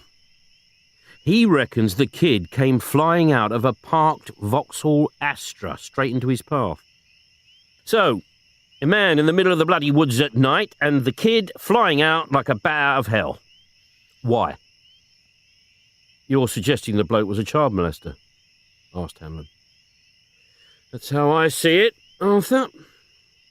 "Well, what has this got to do with the girl?" asked Howe, one of the off-duty PCs. "The day Vicky Stewart went missing, 2 of the witnesses mentioned a blue car cruising past the school. The Astra was blue." "Oh, it's a bloody long shot, Jack," exclaimed Hanlon. "Maybe, Arthur, but it's all we've got. A man in his 40s, balding, dark hair, right? I want you to sift through computer records of middle-aged child molesters, and for blue Astras at least 5 years old, owned by people in the Denton area. When you get the list of Astra owners, check it against our child molesters. If you can say snap, we throw the book at the sod whether he's guilty or not." PC Collier pointed to the steps leading down to the basement area of 56B George Street. "Down there, Bernie Green, a small-time flasher. He's done time for touching up kids in the cinema, things like that. And he's going bald." Frost peered down the stone steps of the dilapidated building to the area where mist swirled around, overflowing dustbins and other junk. "These bastards never live in rose-covered cottages, do they?" "Is there a back way?" "Yeah, a yard of sorts, and a broken-down brick wall," Al reported. "Get round there," Frost told Collier. "He might make a run for it." With Howe following, he descended the steps and hammered on the door. "Open up, police!" He kicked the door. "Open up or we'll break the door down!" This proved easier said than done. The door was locked and heavily bolted, and Howe's shoulder was getting numbed from charging at it, when Frost's radio crackled. "I got him, Inspector. He's trying to climb over the back wall." Frost and Howe hurried round to the rear entrance to find a triumphant Collier holding the handcuffed arm of red and white striped pajamaed, barefooted Bernie Green. "Hello, Bernie," said Frost. "We were passing, so we thought we'd drop in." "Get him in the house," he told Collier. He took a quick look round the yard, which held an outside toilet and a brick-built coal bunker, and waited while Howe's torch explored the interiors. No sign of the girl. They followed Collier and Green into the basement flat, a miserable room, cold and damp, which held a bed, a table, 2 chairs, and in the corner a tiny cooker and a sink. Nowhere to hide a body. Green was shivering violently. So Frost snatched the eiderdown from the bed and wrapped it round him. "Don't want you dying of cold before we beat a confession out of you, Bernie," he said. Green looked up at the inspector, his face a picture of misery. "I never touched him, Mr. Frost. I swear to God, I never laid a finger on him." Frost gave the man his disbelieving stare. "How is he, Mr. Frost?" asked Green at last. "He's dead," said Frost bluntly. "Dead? Oh, God!" He buried his face in his crooked arm, his shoulders shaking. "I never did anything." "That's right," nodded Frost. "You did sod all. You just left him to die in the middle of the road. Take him down to the station. This place is giving me the creeps." End of Disc 1. Disc 2. "I swear I never touched him, Mr. Frost." Bernie's tongue flickered over the dry lips. "I never do things against their will. I offered him money if he'd let me do something. That's when he ran out. I swear I never laid a finger on him. You check my file. I always ask him first. I always get their consent. That boy, all he had to say was no, and I wouldn't have touched him. I'd have driven him home. He had no need to go running out of the car like that. He was shit scared, Bernie. You take him to the woods in the middle of the night, you demand sexual bloody favours from a kid. He must have been terrified." Green stared down at the floor. "I'm sorry. I just can't help myself sometimes." "And what about the 2 little girls from Denton Junior? Couldn't you help yourself with them either?" The man raised his head and frowned. "What 2 little girls?" Frost flicked 2 photographs across the table. "Vicky Stewart and Jenny Brewer." Green shrank back. "I don't know anything about them." Frost gave his benign smile. "Your car was seen outside the school, Bernie. Where did you take them? To the woods, like the boy? Are they buried in the woods?" "I didn't take them anywhere." "Did you take them back to your luxurious apartment, Bernie?" "We can check, you know. We can go over every inch of the place." A look of relief flickered across Green's face. "You can do what you like. You won't find anything." "And every inch of your car. If we find so much as a flake of skin, a hair even, from either of those 2 girls..." Bernie jerked back as if he'd been struck. "A hair?" "That's all we need for DNA tests, Bernie." He smiled sweetly. "Not a problem, is it?" Green buried his face in his hands. "Hold on, Inspector, and give me time to think." After a few seconds, Green sat up and pushed the photograph of Vicky Stewart away. "I know nothing about her, Mr. Frost, but this one..." He tapped the photograph of Jenny Brewer. "I might have given her a lift." Frost's eyebrows soared. "What do you mean, might?" All right. I did give her a lift, so it's possible you might find one of her hairs in my car, but that don't mean anything. That's all it was. It was a lift." "And when was this?" "The day she went missing. I was driving past the school just as the kids were coming out, and I sees this little girl in red trotting along, all on her own, and it was peeing with rain, and she had no Mac, so I asked her if she wanted a lift, and she said, would I take her to Argyle Street?" "Argyle Street?" "Yeah, it's a few blocks away from the school.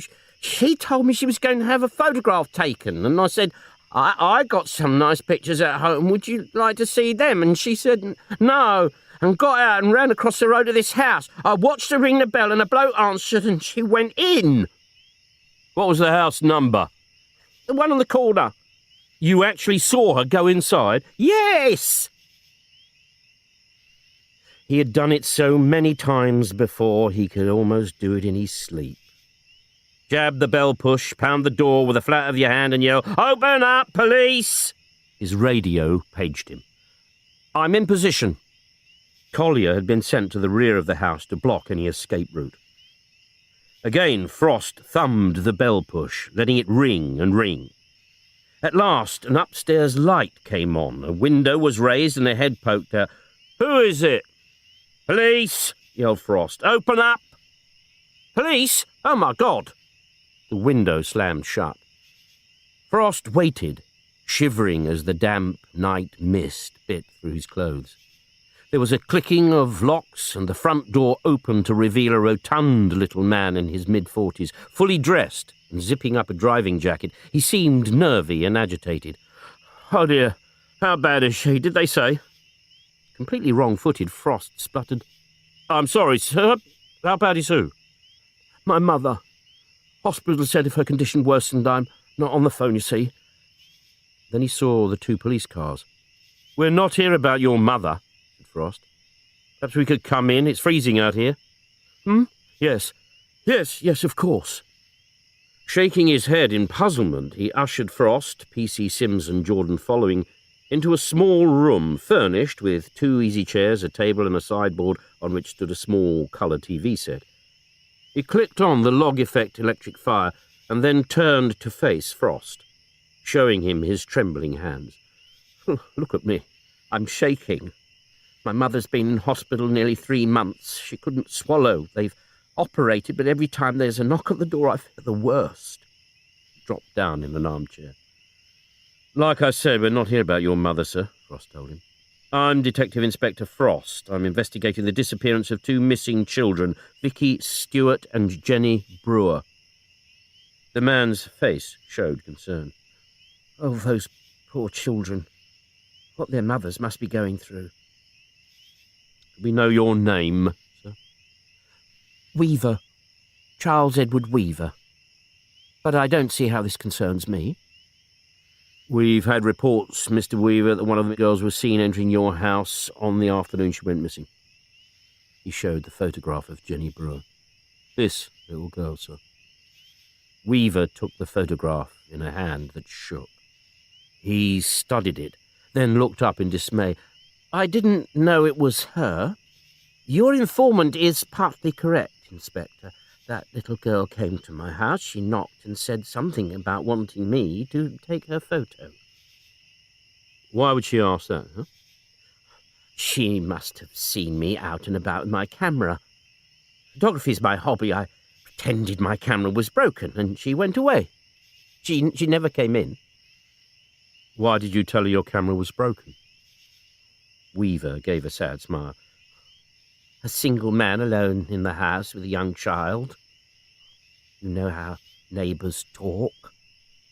"I hope they bloody talk when we chat them up," thought Frost. "And you are positive she didn't come inside the house? You didn't close the front door behind her even for a second?" "Definitely not. She went skipping off. It was pouring with rain. There was a blue car outside. I got the impression she might have gone off in that. And she was the one who is missing. Poor little mite." Weaver sounded sincere and genuinely upset, but Frost was feeling that buzz, that almost sexual thrill of excitement that was whispering to him that this was their man. Frost poked a cigarette in his mouth, but before he could light up, Weaver fluttered a hand. "I'd be obliged if you didn't smoke." He patted his chest. "Asthma affects my breathing." He produced an inhaler from beside his chair. Frost returned the cigarette to his packet. "We'll get on with the search, then." "A search warrant?" blinked Weaver, staring at the document Frost had thrust into his hand. Frost jerked a thumb to his team. "Start with the upstairs rooms." Weaver watched in dismay as forensics and Rawlings, the scenes of crime officer, thundered up the stairs. Frost took Weaver by the arm and led him to the kitchen where P.C. Jordan was opening and shutting drawers. "We can talk in here, sir." He noticed a bag of boiled sweets on the table. Sherbet limes. He hadn't had sherbet limes since he was a kid.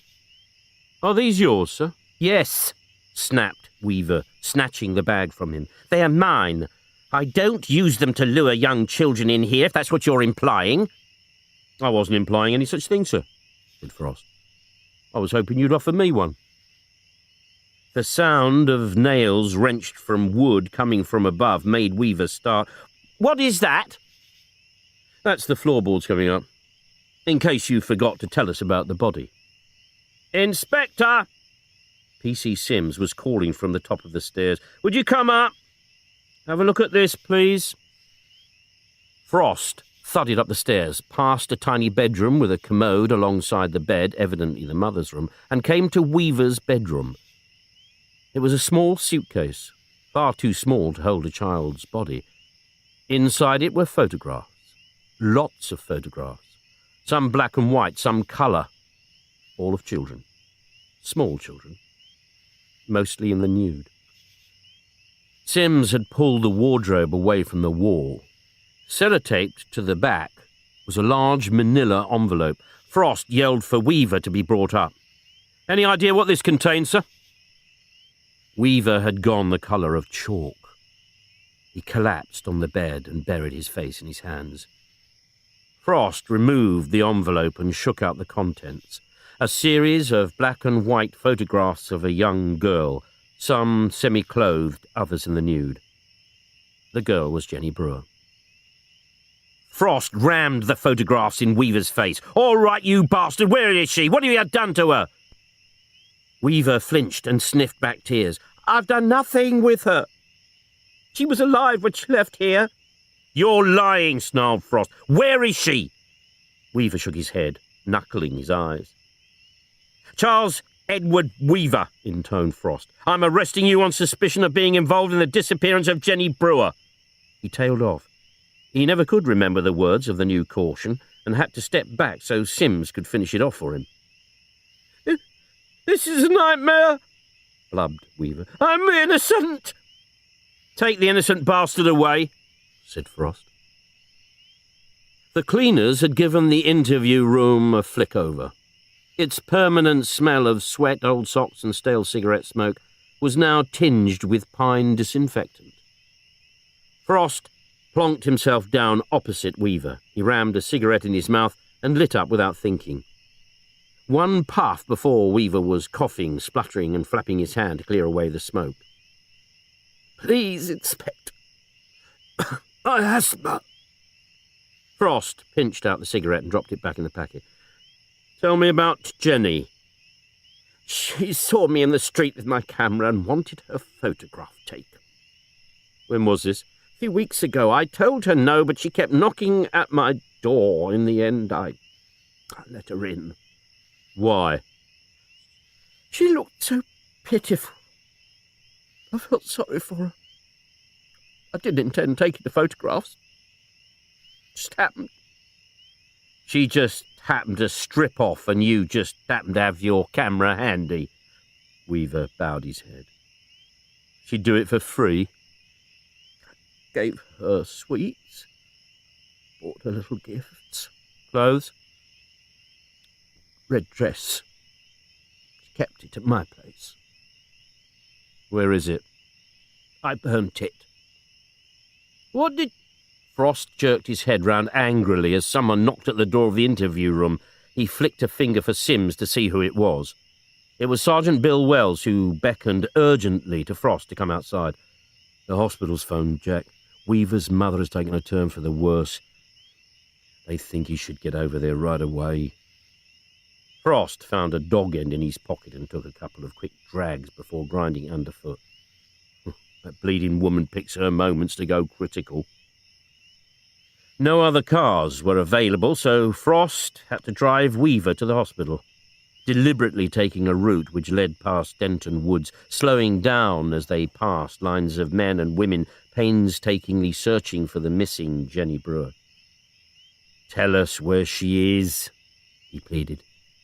Weaver sighed. If I could, I would. I just don't know. Her mother is desperate. Her mother is a cow, and the boyfriend used to beat her up. You should be questioning them, not wasting your time with me. She left my house at about 4:45. She said she had to get round to her grandmother's house. It was raining, so I gave her £1 for the bus fare. As they approached the hospital, Frost sensed the man was tightening up, looking slightly uneasy. Anything wrong, Mr. Weaver? Wrong? No, of course not. Just worried about my mother. The denial was a little too strong. Weaver was uneasy about the hospital. Frost would tell Hanlon to make the search of the hospital's sprawling grounds a priority. Once through the main entrance, Frost had a job keeping up with Weaver as he hurried up the stairs to his mother's ward. A nurse took them into a small, single-bedded room where an old woman, her face as white as the hospital sheets, lay with her eyes closed, mumbling to herself. Visitors for you, Mrs. Weaver, said the nurse breezily. The old woman made no sign that she had heard. Weaver, seated in the chair by the bed, talked quietly to his mother. Her eyes fluttered open. He took her hand and gently stroked it. It's me, Mother. Charles. If she knew he was there, she gave no sign. Her mouth opened and closed a few times, then the eyes fluttered shut. Frost backed away to the door. I'll leave you to it for a while, he whispered, almost feeling sorry for the poor sod. Outside he stood staring through the 4th-floor window to the surrounding countryside. At this height he was above the mist and could see clumps of it in the hollows clinging to the ground, and then, suddenly emerging from it, a line of searchers. He switched his gaze down to the hospital grounds, lots of sheds and outbuildings, plenty of places to hide a girl's body. Weaver would often visit the hospital when it was dark. He found a phone and called Hanlon. We've already done the hospital grounds, Jack, Hanlon told him. Do them again, Frost ordered. As soon as you've got a team free, I want them here. Pander to my whim, Arthur. I've got one of my nasty feelings. Back again to the 4th floor, where he peeked in on Weaver, who was still sitting by the bed talking in a low, gentle tone. I've got your room waiting all ready for when you come home, and Auntie Maisie sends her love. The old woman's eyes remained closed. She wasn't hearing him. Frost gave Weaver another half hour, then drove him back to the station. We're going to search the hospital grounds, he announced. We reckon that's where you've put the girl. Weaver didn't seem at all worried. I hope you find her alive and well, Inspector. Then you can stop wasting your time on me and get after the real culprit. Detective Sergeant Arthur Hanlon followed the silent line of men and women as they moved slowly forward, poking and prodding. It was nearly 5 o'clock and almost too dark to see. Time to call the search off until the morning. A police whistle shrilled, echoed by other fainter whistles in the distance. Wearily, the searchers straightened up and made for their transport. Hanlon's back hurt from continually stooping. He was cold, his trouser legs were sodden from wet grass, his clothes clammy. He ached all over and he was hungry. He looked around. Where was Jack Frost? The inspector had gone over to the hospital building to join the men Hanlon had been able to spare to search them yet again. A waste of time, but the inspector was insistent. And had Frost dismissed the men? Mullet was getting very fidgety about overtime. None was to be paid for after 5 o'clock. Hanlon climbed in his car and headed for the hospital grounds to find Frost. He turned up his coat collar as he plodded over the thick carpet of wet, fallen leaves along the little-used paths at the back of the hospital. There was Frost's car, and the wind carried the smell of cigarette smoke. Frost was near. Jack? A grunt in reply. Hanlon squeezed through some bushes, and there was Frost, slumped against the crumbling brick wall of a derelict hospital shed. I've called off the search for tonight, Jack. We'll meet up again at first light tomorrow. Cancel it. I've found her, Arthur. He jerked a thumb at the shed. Hanlon's face creased into a puzzled frown. She can't be there, Jack. We searched her this morning and this afternoon. She's in there. Hanlon moved to look, but Frost caught his sleeve. Don't be in such a bloody hurry to see her, Arthur. She's dead. Bastard has raped and strangled her. He's nearly torn her apart. Weaver blinked at the light as Collier ushered him into the interview room, smoothing back his hair and rubbing his face as if he had just been wakened from a sound sleep. He gave Frost his always willing to help smile. Frost stared at him, nose wrinkled with contempt as he flicked a finger to the chair. Sit! Weaver sat, looking hurt at the inspector's tone. You're interested in photographs, aren't you? Asked Frost, snatching a photograph from the file on the table and thrusting it in Weaver's face. It was the forensic Polaroid photograph of the dead Jenny Brewer, eyes bulging, blood trickling from her nose and mouth. Weaver flinched and pushed Frost's hands away. He closed his eyes and refused to look. "Recognise her?" demanded Frost, barely in control of himself. "That's how we found her. Were her eyes open in terror like that when you raped the poor little cow? 7 years old, you bastard! 7 years old!" The colour seeped from Weaver's face. He slid his chair back from the table as if trying to get as far from the photograph as possible. "You're trying to incriminate me!" he shrilled. "You want a suspect, so you're framing me! Did you give her one of your green sweets first? Here, little girl, have a sweetie, while nice Uncle Charlie rapes you and then chokes the bloody life out of you?" Weaver started sobbing, then leapt to his feet, sending the chair crashing back to the wall. "You framed me! You planted the body! You... Then his eyes opened wide and his hand went to his throat, tearing open his collar. He was making deep, wheezing noises as he desperately tried to suck air in. Frost sprang up and flung the door open. "Bill, get his bloody inhaler!" Weaver sank to his knees, fighting for breath. After what seemed ages, Wells returned with the inhaler. "Get him a doctor," said Frost, "and bloody quick." He snapped a glance at Collier. "Interview terminated at 8:20. 8:24, corrected Collier.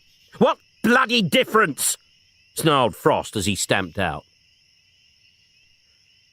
Mullet waylaid him as he was on his way out to the autopsy. "You found Jenny Brewer.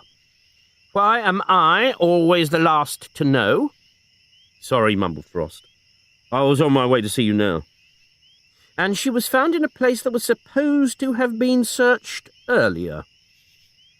Yes. He was in no mood for a bollocking and had to suppress the urge to barge Mullet out of the way and get back to his office. "So, most of today's search, which involved 60 men and women, many on overtime, was a complete and utter waste of time." "No. We found her." "But if she had been found the first time that shed was searched, we could have called off the teams hours ago.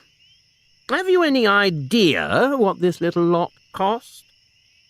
"No," answered Frost. "Funnily enough, that was the last thing on my mind. All I was stupidly thinking of was trying to find the poor little cow." Mullet glowered. "Don't try to be clever with me, Frost. We all wanted that, but everything has to be paid for. Who was supposed to have searched that shed?" "No idea," replied Frost, "but I'm going to find out." He did know, but he wanted to talk to the man before dropping him in it with Mullet. "I want his name the minute you find out. I'm throwing the book at him, Frost."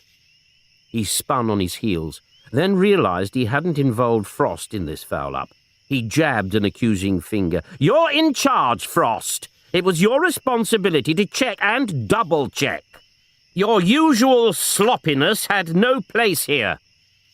He turned and stamped back to his office, sped on his way by a two-fingered gesture. Frost stood well back from the pool of light that splashed down onto the autopsy table. He didn't want to see what Drysdale was doing to the poor kid. He just wanted the pathologist to find something that would link the crime positively to Weaver. Every now and then Drysdale would move back so the man from forensic could take photographs. Extensive tearing and bruising around the vaginal area, Drysdale intoned flatly. He lifted one of the child's arms and examined the wrist. Traces of adhesive? Frost nodded. That was one of the first things he had spotted. The wrists had been bound together to stop the kid struggling. He felt a surge of despair. Fading bruises on arms, legs and buttocks, continued Drysdale, made at least a week before death. Yes, Frost told him. The mother's boyfriend used to hit her. Drysdale grunted. More signs of adhesive round the mouth. Hello?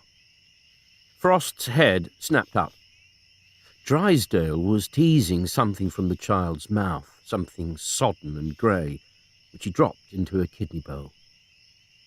Bathroom tissue of some kind. Looks as if he used a ball of it as a gag. Frost joined him to examine the mess in the stainless steel bowl. Toilet paper. He used toilet paper. He tugged out his mobile phone and, watched by a frowning Drysdale, got through to control. Send someone over to Weaver's house right away. I want the toilet roll from his bog, bagged and sent over to forensic, and search the place for condoms. If they find any, let me know right away. He turned back to Drysdale, who was again teasing away at the mouth, extracting more tissue. Get it all out, Doc. Every piece. Drysdale glowered. I don't need you to tell me how to do my job, Inspector. He dumped another sodden wad into the kidney bowl. She could have choked on this. Did she? Asked Frost.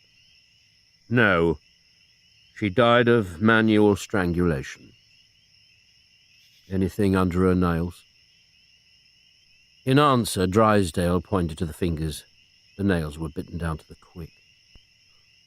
She couldn't have scratched him if she wanted to. I bet the poor little cow wanted to, said Frost bitterly. Nothing at all yet to link Weaver to the crime. I need something, Doc. I really do. He turned his head away as Drysdale's scalpel slashed across the tiny stomach. She ate 2 boiled sweets about half an hour before she died. The pathologist held up a small glass jar in which little bits of green floated. Lime drops, or something. He admits to giving her sweets, Frost told him. Dead some 48 to 60 hours, said Drysdale. Last seen alive 2 days ago, Doc. Nearer 48 hours, then. Ample evidence of sexual penetration, but no trace of semen. Frost switched off. He didn't want to hear this part. Poor little cow, mouth stuffed with toilet tissue, hands taped behind her back so she couldn't fight off dear old Uncle Charlie. He tore himself away from his thoughts and found himself staring at the pale face. She was a pretty little kid, he said. Drysdale looked up from his cutting and gave the face a quick glance. Yes, I suppose she was. As soon as the autopsy was over, Frost hurried over to the forensic lab to find out if they had had any joy matching up the toilet paper. It'll be another 24 hours, protested Harding. "All we can say at the moment is that the roll from Weaver's house and the substance taken from the girl's mouth appear to be of the same type and colour and from the same manufacturer." Frost sighed with relief. "Well, that's something. The trouble is, Inspector, this is one of the top-selling brands. Millions are sold every week. You've probably got the same type in your bathroom." Frost shook his head. "I use Mullet's memos. They give me more satisfaction." A technician who was squinting down a microscope in the far corner beckoned Harding over. They held a murmured conversation, and from the look on Harding's face when he returned, Frost knew he wasn't going to like this. "I'm afraid the probability is that the samples are from two entirely different rolls." "Oh, it doesn't take 24 hours when it's bad bleeding news, does it?" moaned Frost bitterly. "How can you be sure?" The paper in the girl's mouth came from a brand new roll.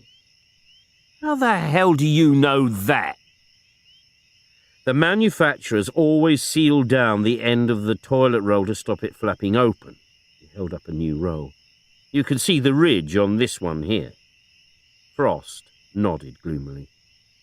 "Everything you wanted to know about bog paper, but were afraid to ask." "And the roll from Weaver's house?" "At least 3/4 used. Find the brand new roll, and there's a good chance we can match the perforations." Out with the mobile to call control. "Get another team over to Weaver's place. Go through drawers, cupboards, cases, the lot. We're looking for another toilet roll. If they have no luck, forage his rubbish bins. Use as many men as you like, but find it." As he disconnected, the phone rang. A voice he didn't recognise asked, "Inspector Frost, Detective Chief Inspector Preston, Belton Division." Belton was the neighbouring division to Denton. "What can I do for you?" asked Frost. "It's what I can do for you, Inspector. We've found something of yours." It was a dark, bumpy, rutted dirt road, overhung with dripping trees. But as Frost turned the bend, everything sprang into life with floodlights, cars double parked, radios chattering, men crawling over the grass verge, and a small tent-like structure glowing orange. Detective Chief Inspector Preston, thin, balding, and unsmiling, greeted him with a curt nod. "We could have done without this. It's your damn crime, with the victim being dumped in our division." "Oh, stick her in the car and I'll take her back to Denton," grunted Frost, hating the man on sight. "Where is she?" "Where do you think? We didn't put the tent up to go camping." He ducked through the entrance and Frost followed. She lay on her back, eyes open, like the others. Naked, sagging, the rolls of fat on her stomach disfigured with bruises and burns. "That's Big Bertha. Shares her flat in Clayton Street with another Tom." Deep marks were grooved into the raw, bloodied wrist. "The poor bitch has had a right going over." "Suffocated, probably, with a pillow," said Preston. "Doctor reckons she's been dead a couple of days at least." Frost straightened up. "We've got to get this bastard, and bloody quick. He's got the taste for it." Frost marched into the station and the shrill, urgent ringing of the alarm from the cell area. He was aware of voices raised in panic and the other prisoners banging their cell doors and shouting. Over it all, Bill Wells calling, "Cut him down, quick!" Then yelling up the corridor, "Get an ambulance!" Frost raced down to the holding area. The door to Weaver's cell was wide open. 2 uniformed men were bending over a figure on the floor, one pummeling the chest, the other giving the kiss of life, with Wells looking anxiously on. "He's topped himself," said Wells, sounding furious, as if this was personally directed against him. "The silly sod has hanged himself. I checked him a few minutes ago and he was all right." "How could he hang himself?" asked Frost. Wells pointed. On the floor lay a coil of white nylon cord, the knotted noose at the end cut where they had removed it from Weaver's neck. "Where the hell did he get the rope from?" Wells demanded. Frost bent and picked up the cord, which had a beige plastic tassel at the end. Shit! The hospital.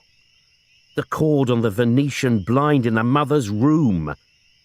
When he left Weaver alone, the sod must have cut off a length. There were scissors on the trolley by the bed. Bloody hell! Mullet's going to have a field day over this.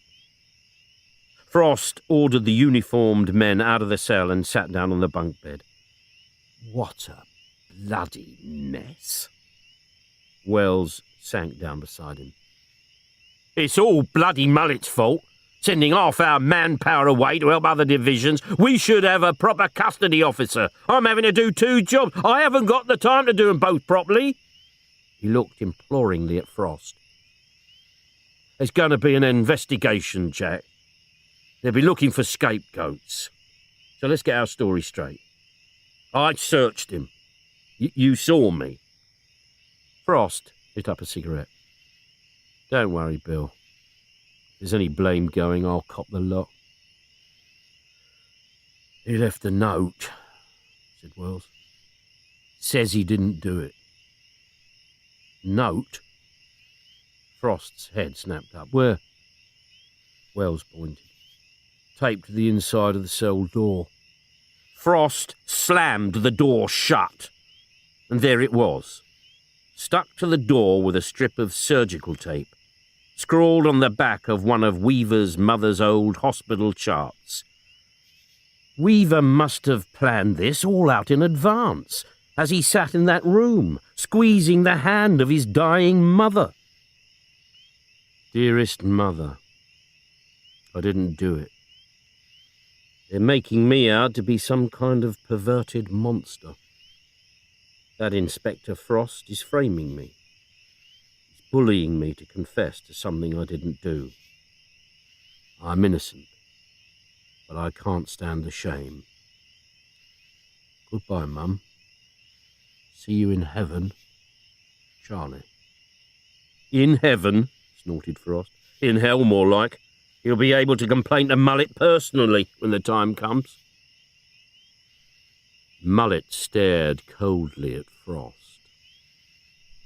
You left him unattended in a room with scissors and a cord. A man you suspected of being a child killer. You left him. Yes, said Frost. I felt sorry for the poor sod. His mother was dying. He claims he is innocent. So did Crippen. Mullet waved this to one side. I've listened to the tapes of your last interview. As he says, you bullied him. He was weeping. I bet that poor kid was weeping when he raped her. Mullet glared. A bungled, mishandled investigation with tragic consequences. Nothing was bungled, snapped Frost. If the silly bastard hadn't topped himself, it would have been an ongoing investigation. If we found he didn't do it, and it's a bloody big if, we would have let him go. If, countered Mullet. A death in custody and an innocent man. The press will be down on us like a ton of bricks. Innocent my arse, exploded Frost. Mullet flushed angrily. There will be an investigation of this death in custody, and I'm going to put in a strong recommendation that you be suspended from duty. Thank you very much, said Frost as he stood up. For a moment I was terrified you'd be on my side. He left, Mullet glowering at the slammed door. Morgan lumbered in, rubbing his eyes and yawning. Look what the cat's sicked up, said Frost. Where the hell were you yesterday? Morgan frowned. With a search party, Gov. And after that? I went straight off, spent the night at a friend's place. A female? Asked Frost. Yes. He rubbed his hand across his forehead. I think we overdid the drink. I think you overdid the other as well, snapped Frost. He rifled through the pile of forms filled in by the search parties. You searched that old garden shed in the hospital grounds? Did I, Gov? Frost waved the form at him. You've ticked it to say you did. Well, if I ticked it, then I searched it. He frowned. What's the problem? The problem, Frost told him, is that the shed you thoroughly searched is where we found the girl." Morgan firmly shook his head. "No, Gov, that's not possible. Weaver must have put it there after I searched. That was clever of him, seeing as how he was in our custody all day. Then someone else dumped it for him. Just to oblige him.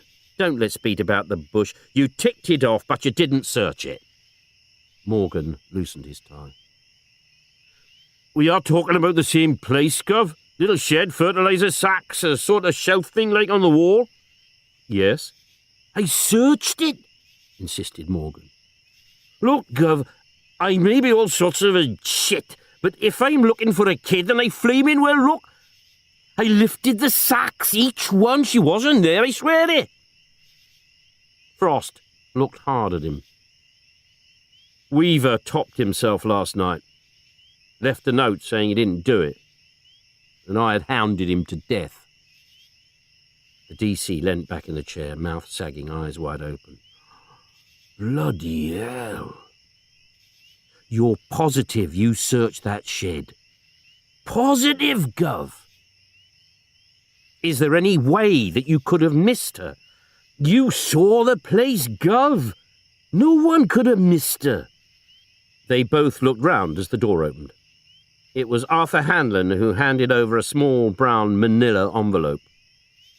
"This was in the post, Jack." Frost glanced at the handwritten address. "The detective in charge, the Jenny Brewer investigation, Denton Police." He ripped it open and pulled out a single folded sheet of cheap, lined notepaper. The message was in the same handwriting as the envelope. "You have made a mistake and arrested the wrong man. The body is in the shed at the back of the hospital. The button came from her dress." He shook out a blue button. A button was missing from Jenny's dress when they found her. The postmark stated the envelope had been posted at the main Denton post office 3:15 p.m. the previous afternoon. He showed the note to Arthur Hanlon, who skimmed through it. "Whoever sent this, Jack, knew where the body was before we found it." "I love people who state the flaming obvious," said Frost. "Send the button over to forensic and let's see if it matches the others. Knowing my luck, it's bound to." He shook his head. "It doesn't make sense. If I'd done a murder, I'd be over the bloody moon if the fuzz arrested someone else for it. I wouldn't try to clear him." Turning the key in the lock of Weaver's house, Frost stepped into the darkness of the hall. The house had a cold, empty, desolate feel. Forensic had been over every inch of the place and had found nothing. He shuddered at the thought that he might have driven an innocent man to suicide. A tiny sound broke the silence. He stiffened, ears straining. There it was again. The creaking of a floorboard. Someone moving about upstairs. Some bastard who knew the house was empty had broken in. Slowly and noiselessly, he made his way upstairs. Light leaked from under the bedroom door, the mother's room. Carefully, he inched the door open.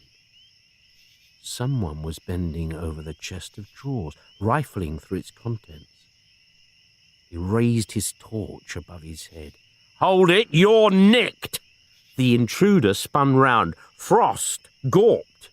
It was a woman, grey-haired, in her early 70s. For a split second they just stared at each other. Then she suddenly leapt at him, nails clawing for his face, screaming, "Police! Help! Police!" He dropped the torch so he could have both hands free and managed to hold off her talons. "I am the bleeding police," he yelled, pushing her roughly aside and fumbling for his warrant card. "Look at it, you silly cow! Who the hell are you and what are you doing here?" "I'm Mrs. Maisie White, Ada's sister." "Ada? Who's Ada?" "Little Charlie's mother. I'm his Aunt Maisie." Of course, thought Frost. Why am I being so thick? "You mean Charles Weaver, the bloke who lives here." "Lived here," she corrected, dabbing her eye with a tiny handkerchief. Can't believe it. First little Charlie, then Ada. Ada? His mother? She's dead? The woman nodded. Early this morning they didn't tell her. She never knew. I'm sorry. A merciful release, she said. Her expression changed. Are you the policeman who drove little Charlie to suicide? Frost winced. We found photographs, he told her. The little girl was in his house the afternoon she went missing, and he lied to us. He was our prime suspect. She sat on the bed beside him. He didn't do it, Inspector. Believe me, I know. He was sweet, gentle and kind. As soon as he knew his mother was ill, he had her moved in here. He devoted himself to her. Lovely boy. Her lip trembled and she started to sob again. Frost saw Weaver as a murdering bastard. She saw him as sweet little Charlie. The little girl who was raped and killed was a lovely girl. She dried her eyes. I know that little boy. I brought him up. His mother wasn't married. It's commonplace now, but it was a dreadful thing then. The father deserted her and she had to go out to work, so I brought him up. Charlie loved children. No, not in a nasty way, but as a kind, gentle man. He didn't harm that little girl, Inspector. But you made him take the blame. And that was more than poor little Charlie could stand. The case is still open, Frost told her. If he's innocent, I won't keep it a secret. Frost slept an untroubled sleep until 2 a.m, when the insistent ringing of the phone woke him up. The pie and chip van, which catered for the night trade, drunks rolling home from the local pubs, long-distance lorry drivers, cabbies, was parked in a cul-de-sac alongside the local comprehensive school. At 1:30 a.m, it should have been a blaze of light, wafting out the greasy reek of fried onions, but it was now in darkness. The area had already been cordoned off by the time Frost arrived. Arthur Hanlon scuttled across to meet him. Another dead Tom, Jack. She's under the van. Frost rubbed his hands briskly. The biting wind was cutting right through him. Do we know her? We can't get to her face until we can move the van. Are we sure she's her Tom? I managed to squeeze part of the way under, Collier told him. She's naked and she's been beaten and burnt, just like the others. Frost passed his cigarettes around. Who found her? Ted Turner, the bloke who runs the stall. Some joker's let his tyres down and he had to go back home to fetch a foot pump. What time? Just after 12:30. He checked the tyres then and she wasn't there. And he got back when? 1:30-ish. She was dumped between those times. We've never been so close to the sod, said Frost. He was here less than an hour ago. He was right here. This might be the break we're looking for. He squinted down the street. Still a couple of houses with lights showing. Start knocking on doors. Find out if anyone spotted a van, a car, anything coming down this road just after midnight. He switched his attention back to the body. How do we get to her without dragging her out? If we pumped up the tyres, we could move the van, suggested Hanlon. Do it, nodded Frost, looking up as headlights flooded the scene. P.C. Collier, guarding the cul-de-sac, waved it through. Frost grinned as Dr. Mackenzie, the police surgeon, climbed out. Over here, Doc. We can do you a hot meat pie or a cold dead body. Mackenzie waved his bag happily. He was always pleased to see Frost, even at 3 o'clock on a bitterly cold morning. Well, a ship. Frost pointed to the van where a perspiring Arthur Hanlon was working away at a foot pump. Under there, Doc. We'll have the van moved soon. Hanlon straightened up as the last of the tyres was fully inflated. He disconnected the pump, stepping smartly back as the van was slowly driven forward. It cleared the body by a good few inches, and canvas screens were quickly erected. Mackenzie made a brief examination. Female, aged around 35 to 40. Dead some 24 hours to 36 hours. Probably asphyxiated, definitely sexually assaulted. Well, you can see the blood, badly beaten and burnt, but you can see that for yourself. He straightened up. Drysdale will fill in the details. He looked down at the body. Are you sure she's a Tom? The rest were, said Frost. I don't recognise her, though. He took a good look at her. Short, dumpy, with straight black hair, no makeup of any kind. If she's a Tom, he decided, she's a bloody weird one. At 9 o'clock in the morning, Frost dragged the green gown over his mac and scarf. It was like the North Flaming Pole in the autopsy room.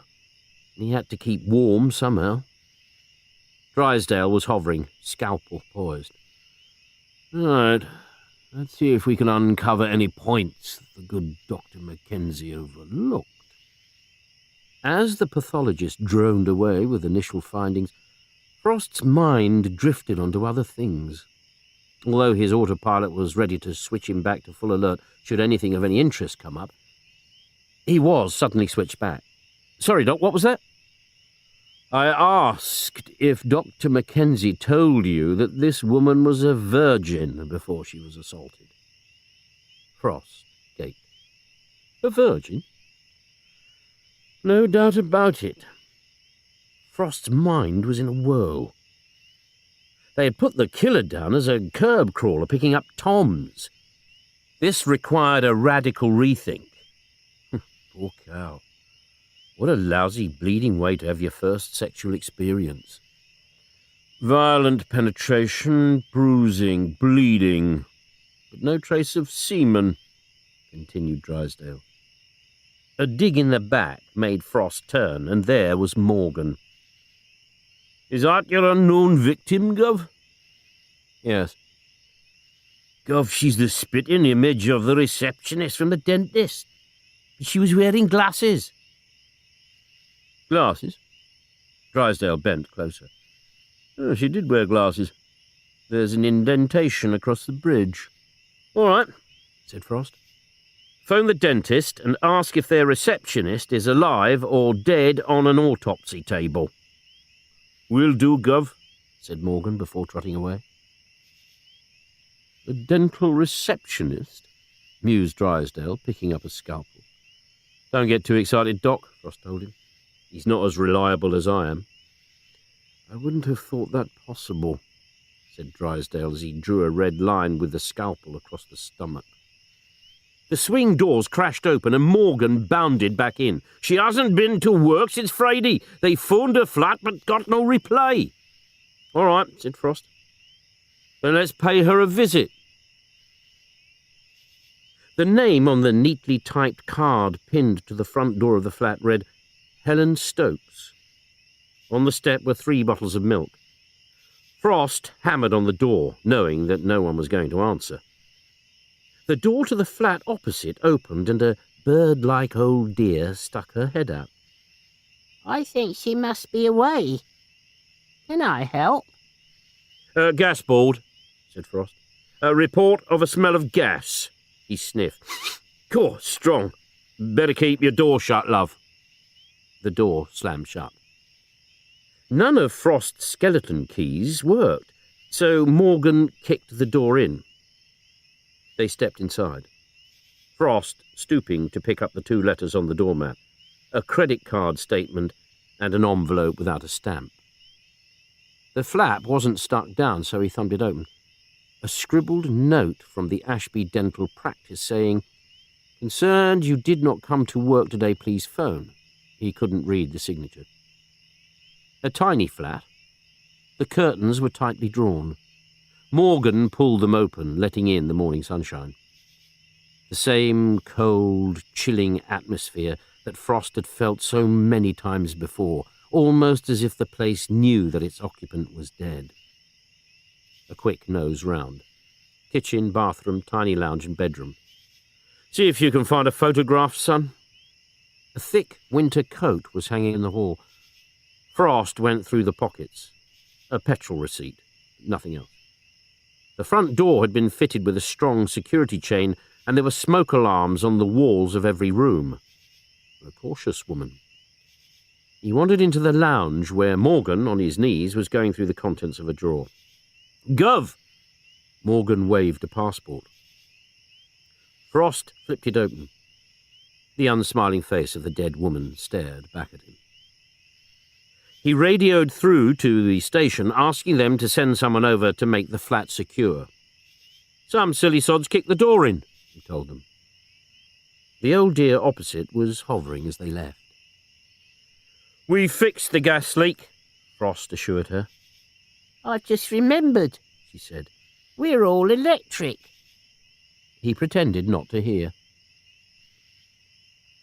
Ashby, the dentist, had a new receptionist, a cheery little redhead with perfect white teeth.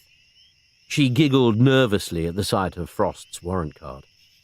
"Mr. Ashby's with a patient right now. If you'll take a seat, I'll let him know as soon as he's finished." They sat in the waiting area next to a stout woman and a man with a swollen jaw. Frost leapt to his feet as the surgery door opened and the previous patient, a pale-faced man, came unsteadily out. Ashby was drying his hands on a towel. "Police," Frost informed him, flashing his warrant card. The colour drained from Ashby's face. "Police? What's happened?" "Give us a moment, please," Frost asked the nurse, waiting until she had left. "It's about your receptionist, sir, Miss Stokes. Sad news, I'm afraid. Miss Stokes was found dead last night." Ashby stared at Frost, unable to take it in. "Dead? An accident?" "No, sir. We believe she was murdered." "Murdered? Helen? Oh, my God, no." "I'm afraid so, sir." "When did you see her last?" 8 o'clock Friday night. Then on Monday she didn't turn up. We phoned, got no reply. I popped round myself and put a note through the letterbox." His eyes widened. "God, are you saying she was lying there, dead, all the time?" "Not in the flat, sir, no. We don't think she went back to her flat Friday night. Any idea where she might have gone?" "Friday was her night for the Samaritans. She did voluntary work, manning the phones." The Samaritans were in an area that was all one-way streets and cul-de-sacs, housed in 2 rooms over an empty shop that had once sold groceries. Its small team were devastated to learn about Helen Stokes. At a corner desk, a plumpish lady was sobbing uncontrollably, comforted by one of the male helpers. Mervyn Adams, the leader of the team, was a twitching, worried-looking man in a grey cardigan, looking as if he could do with some counselling himself. He removed his glasses and dabbed his eyes. "Such a loving person. I just can't believe it." He shook his head sadly. "Who could have done such a thing?" Frost nodded sympathetically. "That's what we're trying to find out, Mr. Adams. What time did she leave here on Friday?" "Gone 1 o'clock. It was Saturday morning, actually. We were short-staffed and very busy, phones ringing constantly, so she stayed on to help us out. It was 1:15 or thereabouts before she was able to leave." They spoke to one other member of the team who had been working on the Friday night. He was a man called Scrivener, and he was furtively smoking a cigarette hidden in his cupped hand, like a man having a sly fag at a petrol dump. He kept shaking his head in disbelief. "Shocking. Bleeding shocking," he told Frost. "Helen never hurt a living soul. Spent all her spare time helping these poor sods, and this is what happens to her." Frost nodded. "You were probably the last person, apart from the killer, to see Helen alive, Mr. Scrivener." "Yes, when she came back to phone for a taxi." Frost's head jerked up. "She came back?" "Yeah, couldn't get her car to start, so she called a cab." "Mervyn never told us she came back." "Well, he didn't know. He was brewing up tea in the kitchen." "She called a cab?" "They said it would be along in 5 minutes, so she went down in the street to wait." "Did you know the cab firm?" Denton Minicabs. I kept an eye on her through the window." The cab was there in a couple of minutes. She got in and off it went. Frost was almost shaking with excitement. A cab. She was picked up by a cab. They could be on the wrong track looking for someone posing as a punter. The killer could be a cab driver. Max Golding, the fat and balding proprietor of Denton minicabs, barely gave them a glance as they came in. He was chewing savagely on a soggy, unlit cheroot as he took orders from customers through his headset phone and relayed them over the radio system by means of a large, chromium-plated microphone.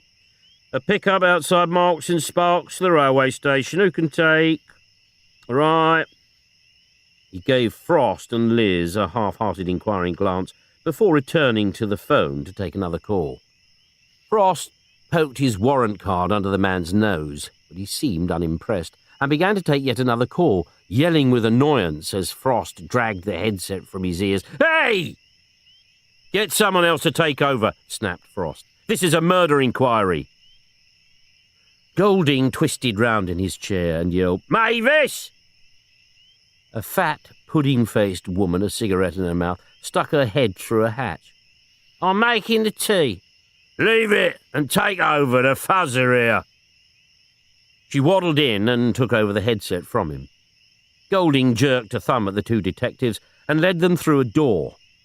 Inside was almost a clone of Frost's office.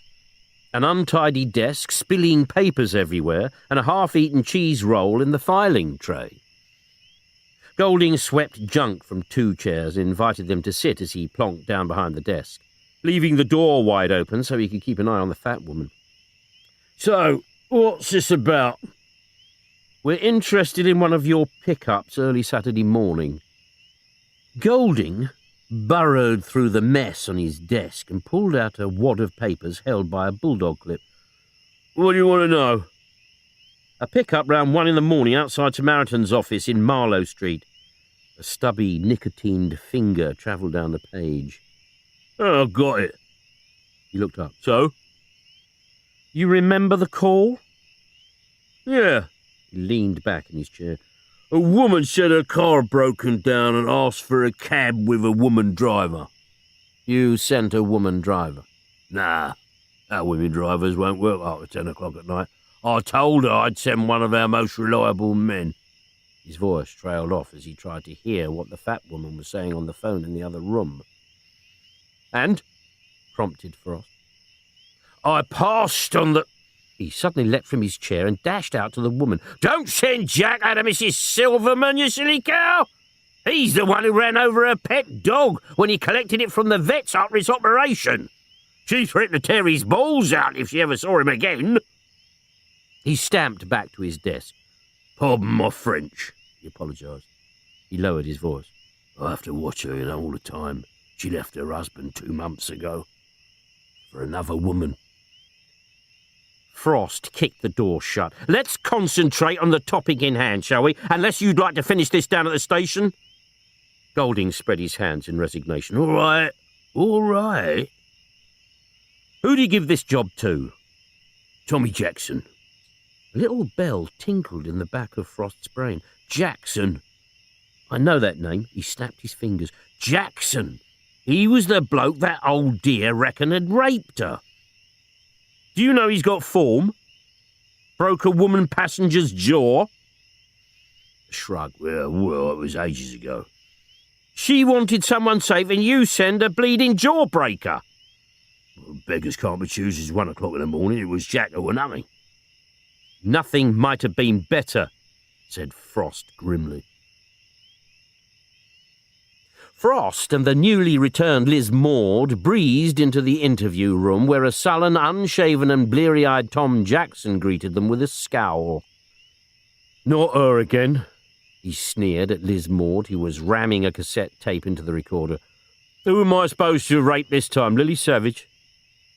"Since you've asked," said Frost, sliding across a photograph of Helen Stokes. "Recognise her?" Jackson squinted at the photograph. "I'm never that hard up." "She was one of your passengers," prompted Frost. "I don't doubt it. I have hundreds of passengers." Just after 1 o'clock Saturday morning outside the Samaritans. Jackson picked up the photograph for another look. Oh, I don't remember picking her up, and I don't remember raping her. He leant across the table. What the hell is this all about? Frost turned the cover of his file. Just looking at your form sheet, Tommy. You can be quite violent with your affairs, aren't you? Jackson folded his arms. We having this again? 3 o'clock in the morning, peeing with rain, when these two Toms flag me down. When we get to the railway station, they've just missed the last train, so they want me to take them to Lexton. Don't worry about the fare, cabby, they say. Whatever it is, we'll pay. We gets there, I hold out me hand for the money, and now they tell me they've had a lousy night and they're skint. So I lock 'em in and tell 'em I'm driving them to the nearest cop shop. They then started attacking me and I had to defend myself. You did more than defend yourself, Tommy. You broke her jaw. I didn't break it. Only cracked it. Anyway, what's all this got to do with her? He nodded at the photograph. She was murdered. Jackson stared at Frost. Murdered? She was seen getting into your cab, Tommy. The next time she was seen, the poor cow was dead. His eyes narrowed. He jabbed a finger. Wait a minute. Saturday morning, Samaritans. Now I remember, the cow wasn't there. She orders a cab. I flogged my guts out to get there in 10 minutes, but when I arrived, there's no sign of her.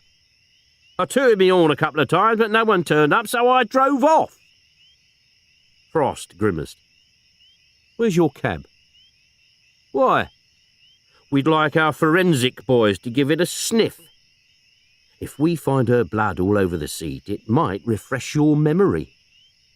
You'll have to ask Max Golding where my cab is. Why?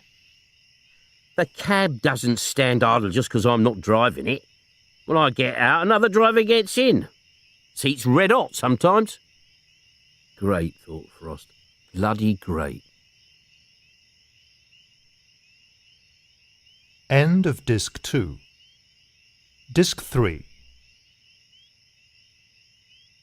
Frost took one last swig from the mug of canteen tea and then committed his cigarette end to a sizzling death in the dregs. He was back in the murder incident room with the rest of his team. As you know, we've got a prime suspect. Tommy Jackson, minicab driver with form for violence. He was due to pick Helen Stokes up Saturday morning, but claimed she wasn't there when he arrived. So, did another cabbie pick her up? He raised an inquiring eyebrow at D.C. Burton, who stood up. I've checked all the local minicab and licensed cab firms. None of them had cars in that immediate vicinity Saturday morning, and none of them had drops anywhere near the Samaritans. Right, said Frost. But there's a witness at Samaritans who saw her getting into a cab, so maybe we're not looking for someone pretending to be a punter. We're looking for someone posing as a minicab driver. He got off the chair and paced up and down, teasing out his thoughts. A couple of years ago, we had this pirate cabbie listening into the other firm's calls on his radio so he could get to the pickup before they did. I bet my flaming pension this is what our bloke is doing. He lurks about late at night, hears a call from a tart wanting a cab, and gets there first. By the time the poor cow realises he's not taking her where she wants to go, it's too late. Possible, acknowledged Hanlon. It's more than possible, Arthur. I've got one of my infallible feelings. He's listening in, and if it's a call from a woman on her own, he's in there first. We're going to nail him, Arthur. We're going to nail the bastard. How? Asked Hanlon. We use decoys, Arthur. Lots of lovely, juicy, nubile police women as decoys. Decoys? Repeated Mullet, scrubbing away at the lens of his glasses to give himself time to think. I don't understand. We want to lure this bastard into a trap, explained Frost. We dress up police women as Toms, Plant them in the red light district and get them to phone for cabs. We keep them under surveillance all the time. If the right cab turns up, we simply follow them to the destination and then bring them back to try again. But if it's a rogue taxi, we tail and get ready to pounce." Mullet pinched his nose and thought for a while. For all his faults, Frost was now looking a good option. If Frost could pull this off quickly, the credit... He tugged off the cap of his Parker pen and steeled himself for the worst. "How many people would be involved?" "Oh, not too many. Crowds at that time of night would arouse suspicion. Say 2 girls and 6 cars to watch and tail." Mullet jotted some figures down and winced. "And all on overtime?" "Yes," agreed Frost. "The sod doesn't like raping and killing in office hours." Mullet added up the sums again, but he couldn't make them any less. "We've got to keep costs down.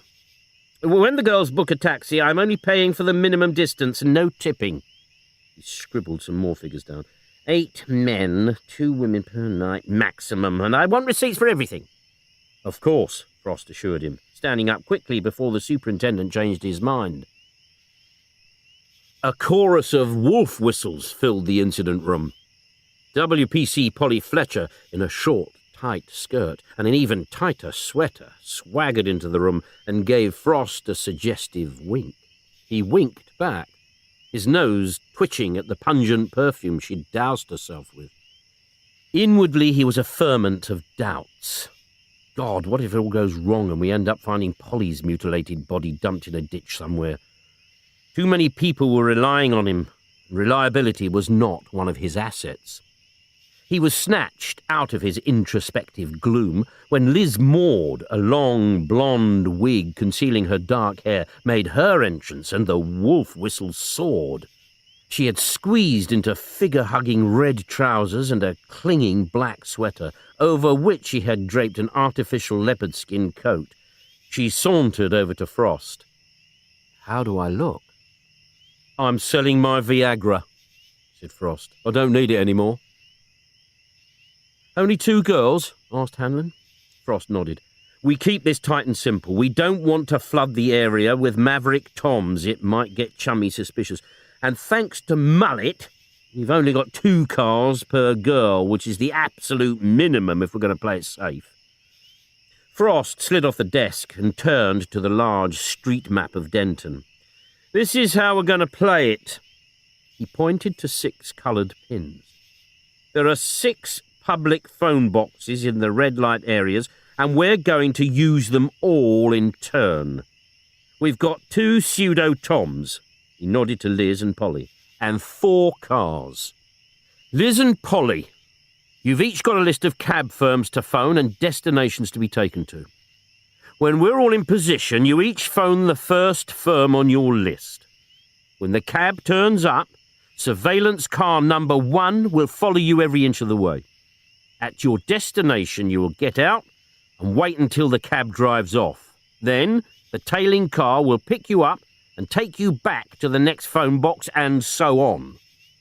We've got 2 cars on standby in case anything goes wrong. From time to time, we'll swap cars, so it won't always be the same one tailing you. But these spare cars have another important function. If at any time the tailing car sees that your cab is deviating from where we know you asked to be taken, the other cars will be called in to augment the tail. All clear up to now?" Nods and murmurs of assent. "Good. Now we need hard evidence. Unless we know where this bloke takes the girls, we've got nothing.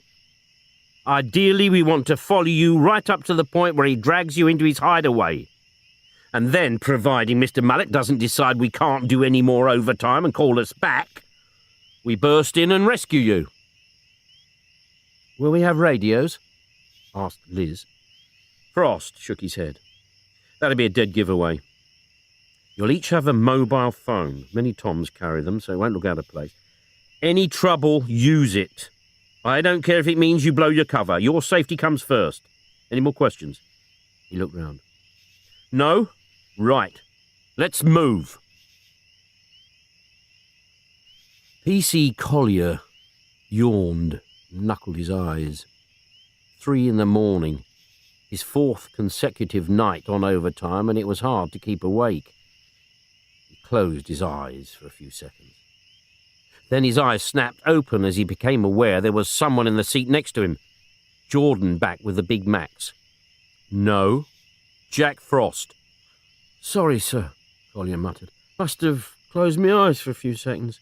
About 240 bleeding seconds, said Frost. He looked through the car window. Where is she? Collier snatched up the night glasses and scoured the area near the phone box.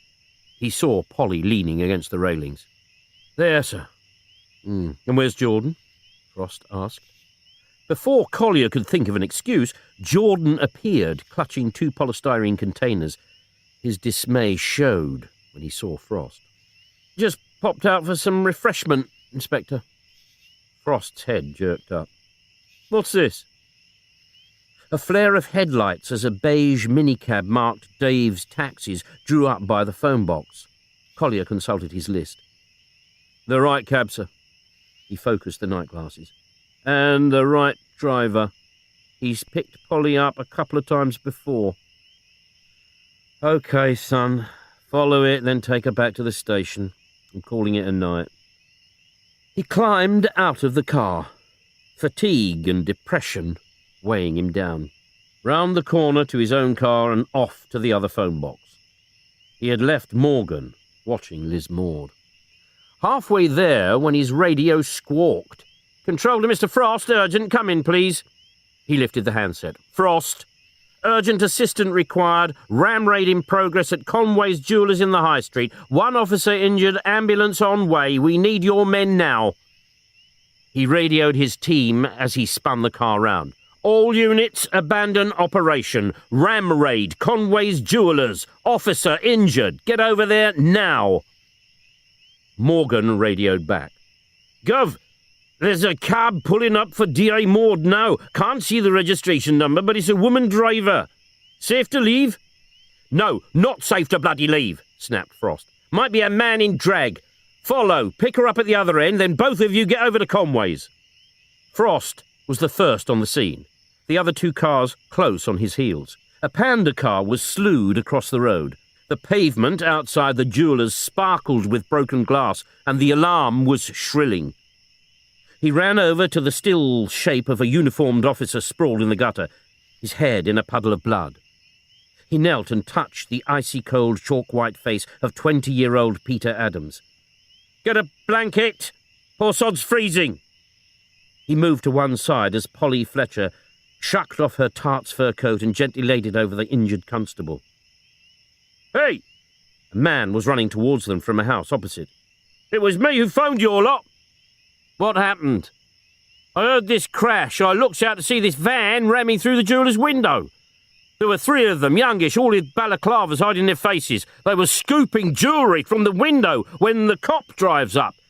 He charges over and one of them welts him with this baseball bat. Poor sod went down like a stone. Which way did they go? Asked Frost. He pointed. Down the Bath Road, all speeding like the clappers. What sort of van? Little grey delivery van. Registration number? The man shook his head. Oh, couldn't get it. Frost called for all units to be on the lookout. He had no sooner clicked off when Morgan radioed through. That van? It just passed me by the Denton roundabout, going towards Exley. Light grey 3 men. I'm in pursuit. Assistance required.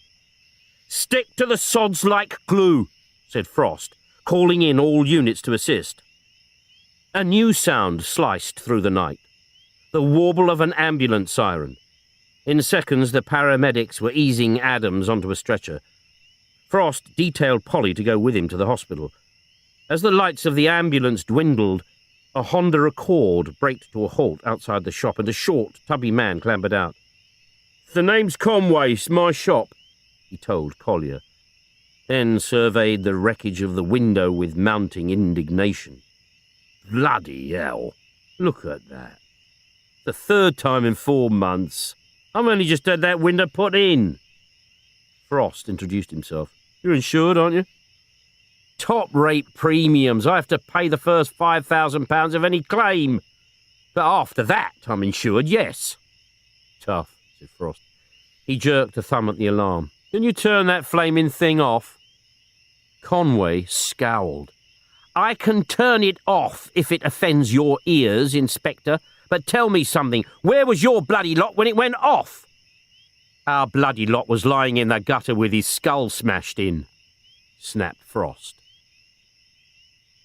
A wasted night, then, said Wells as they walked into the lobby. If you overlook the poor sod in hospital and the fact that our serial killer is still on the loose, then by my lousy standards, it was an unqualified success. Anyone seen Liz? A worried-looking Burton asked. She's probably in the incident room, called Frost as Burton hurried off.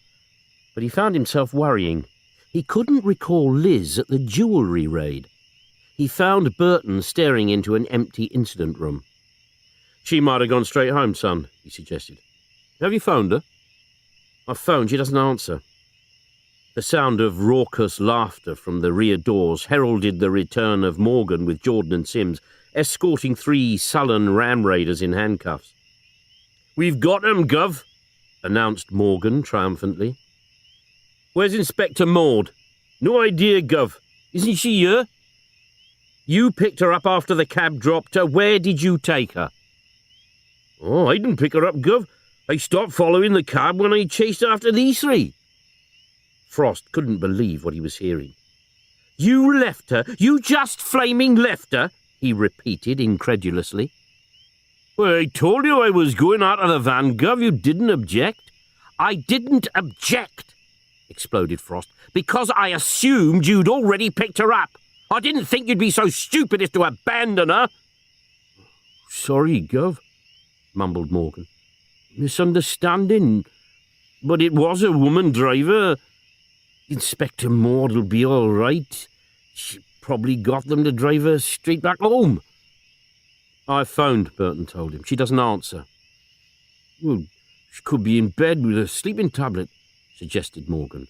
She could be in bed with a flaming serial rapist, snapped Frost.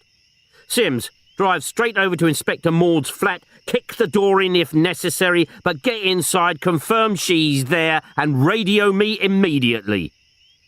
Hold on, said Burton, digging into his pocket. No need to kick the door down. He handed a key to Sims. Frost jabbed a finger at Morgan. Phone the minicab firm. Find out where they dropped her off. When Morgan finished his call, his expression telegraphed bad news. They don't use women drivers at night, Gov. They sent a man, but when he got to the pickup point, there was no one there. Frost dropped in a chair and stared into space. Bloody hell. Sims radioed in. Liz wasn't in her flat. Frost poked a cigarette in his mouth and lit up. A delaying tactic to give him time to think. They hadn't the faintest idea where Maud was. So where the hell did they start looking? All they had to go on was the minicab, a black Ford. He opened the door and shouted to Bill Wells. I want as many cars as we can get out on the road looking for this minicab. I want everyone in, off-duty men as well. I'll need authority, said Wells. You'll have to let Mullet know. Frost snatched up the phone. I'm letting him know. Just do what I bloody ask. He waited for Mullet to answer. Come on, he muttered. It's only 4 o'clock in the morning. I can't be in bed yet. At last, a disgruntled, still drowsy divisional commander answered the phone. What are you trying to tell me? Mullet's voice soared to a screech.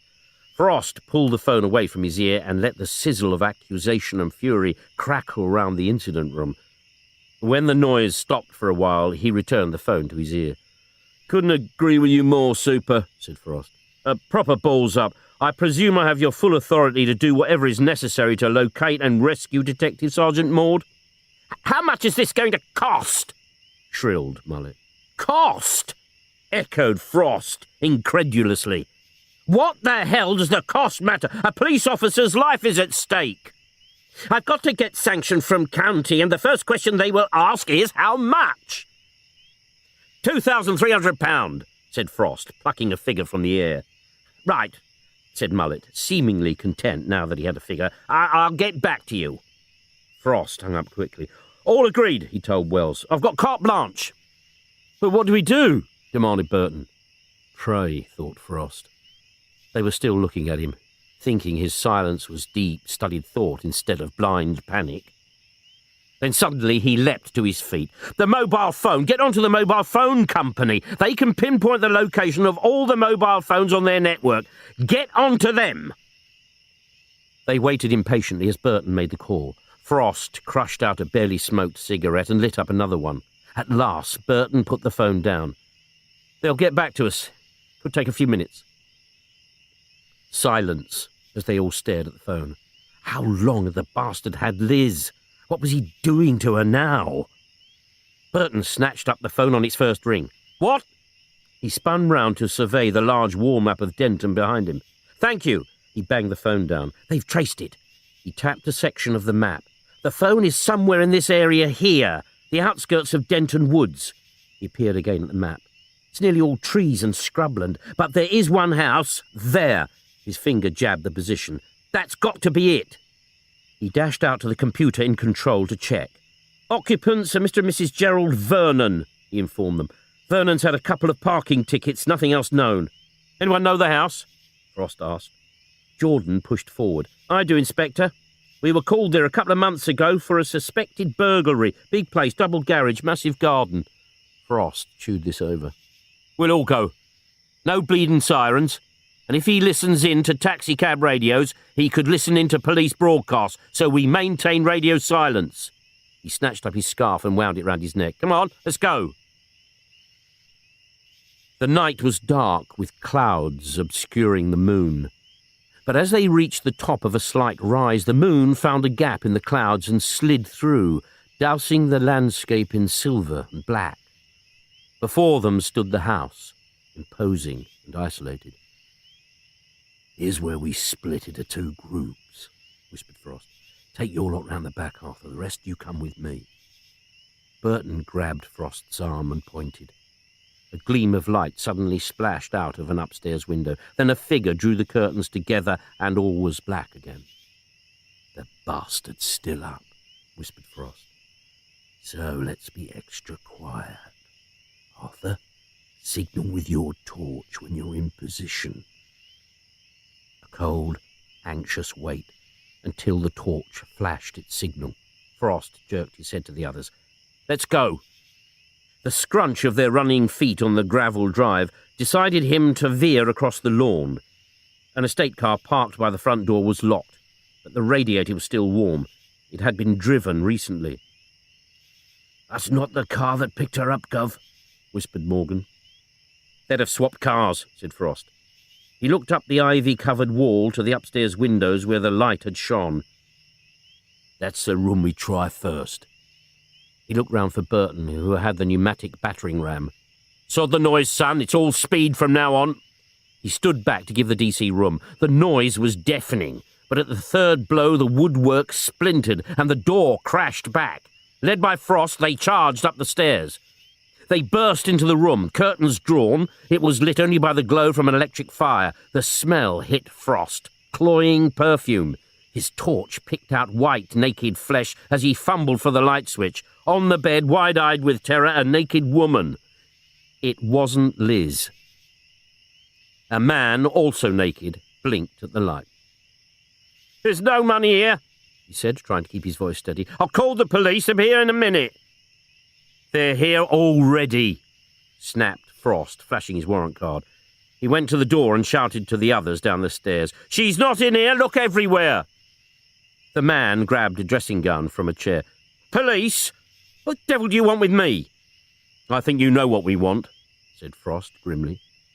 He turned to Morgan and nodded towards the angry woman on the bed. Is she the one who was driving the cab? Morgan shook his head. Don't think so, Gov. Wrong colour hair. Could have been wearing a wig, muttered Frost. The man thrust himself between the two detectives. Would you mind telling me what this is all about, or is it a state secret? You are Mr. Gerald Vernon?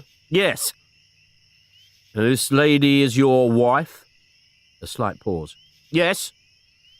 One of our female officers was abducted tonight. We have reason to believe she is in this house. Vernon's stunned surprise looked genuine. Have you been out tonight? Asked Frost. Yes. We've been to the Coconut Grove nightclub. What time did you get there, sir? About 10 o'clock. What time did you leave? Vernon consulted his wristwatch.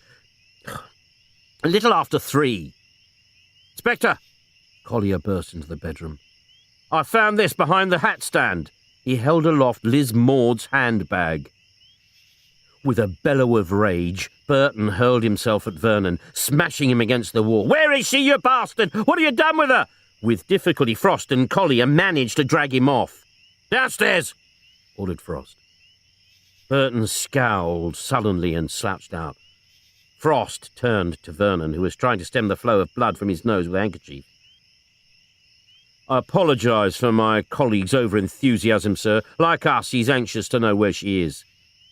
I don't know where she is, hissed Vernon, each word making him wince with pain. But you're going to pay for this. My God, how you're going to pay. Frost waved the handbag. When our colleague went missing, she was carrying this. So where is she? Why don't you ask him how the handbag came to be here, you bloody bullies? The woman was shouting at them from the bed. All right, said Frost sweetly. How did the handbag come to be in your house, Mr. Vernon? We found it in the road as we were driving home from the Coconut Grove. What time was this? Frost sent Morgan to check with the nightclub, and then signalled for Vernon to continue. As we turned from Bath Road into the side road, there was this car ahead of us. What sort of car? Darkish, nothing special. It was black, chipped in the woman from the bed. Black, one person driving, 2 in the back. She sees something in the road and yells for me to stop, Vernon snarled. So being a good citizen, completely unaware that I would be beaten up by the police for my trouble, I stopped and retrieved it. It was that handbag. Frost turned to the woman on the bed. You spotted it? She nodded. Yes. I wasn't actually looking, but I got the impression it had been chucked out of the car in front of us. I wanted Jerry to go after the other car and give it back. He drove ever so fast, but there was no sign of it. I was going to drop it into the police station in the morning, said Vernon. Frost looked up as Morgan returned. I've contacted the club, Gov. They confirm Mr. Vernon didn't leave until just after 3. Shit, said Frost. Yes, said Vernon, smiling malevolently. And that is exactly what you dropped yourself in, Inspector. I'm suing you and that thug and the Denton police force for malicious damage and criminal assault. Where have I heard that before? Thought Frost mournfully. He put on his contrite look. I appreciate your feelings, sir, but it would be a nice gesture if you could overlook this error of judgment on our part. We were concerned for our colleague. Vernon shook his head. I don't make nice gestures, officer. Frost sighed. Fair enough, sir. If you and your lady wife would come down to the station with proofs of identity, we'll get the wheels rolling. Vernon frowned. Proof of identity? It's just that your good lady wife over there is a dead ringer from one of the high-class ladies of the night from the Coconut Grove. I'm sure I'm mistaken, but if she isn't your wife and your real wife finds out... Vernon's eyes blazed. You bastard. Not such a bastard, sir, smiled Frost. We'll accept your claim for damage to property. We're insured for that. And if it would spare you any embarrassment, I won't query it if you say you were alone in the house when it happened. But I want the assault accusation dropped. As Frost closed the front door behind him, the gloom returned, not helped by the weather. The black clouds had opened and rain was bucketing down. Liz Maud was out there somewhere at the mercy of the serial killer, and he didn't know what the hell to do next. Frost stared at the map. The bag with the phone was found here. A nicotine finger marked the spot. Vernon gets out, picks it up, back to the car. A quick nose in the bag and away. That should take him, 30 seconds? She wants him to go after the other car, so he drives like the clappers, but no sign of the other motor. Back to the map. Once you get round the bend here, the road runs straight as a die. You should be able to see the rear lights of the other car for miles. Well, what are you getting at? Asked Hanlon. The other car must have turned off down one of these side lanes. He indicated them on the map. There's a hell of a lot of them, said Burton. But if it was out of sight before Vernon turns the bend, then it's got to be one of the early ones. Otherwise, Vernon would have seen it. This gives us 3 side road possibilities. This one, which leads to those farms and small holdings, this one, which ends up at the new estate, or this one, which goes through to the factory area. I'm going to call in all the resources from other divisions and saturate these 3 areas, house to house, the lot. We're going to have to get people out of bed and search their premises. If you knock and get no reply, smell gas and break in. I want every single property searched. It could take hours, said Burton. Then don't hang about, said Frost. He picked up the phone and told Bill Wells to call in the other divisions. Of course it's authorised by Mr. Mullet. But whatever you do, don't bloody tell him. Frost's convoy of 4 cars parked on a piece of scrubland, and they huddled round the inspector, collars up, getting drenched in the heavy rain. The area they were to search was bleak and remote, with isolated ramshackle houses and bungalows, some empty and decaying, a few small holdings, and a couple of farms struggling to survive. We look everywhere, houses, barns, sheds, the lot. When you've searched, radio Sergeant Hanlon, and he'll tick it off on the map to make sure we don't miss anywhere. Off you go, good luck. Frost began a search of some deserted farm buildings. He had a feeling of having been here before, then remembered he had, when they were searching for the missing Vicky Stewart. Rain trickling down his neck, he shone his torch through a shattered window. Broken floorboards, rotting rubbish, and the scurrying and squealing of rats. He moved away. He couldn't see their killer bringing his victims here.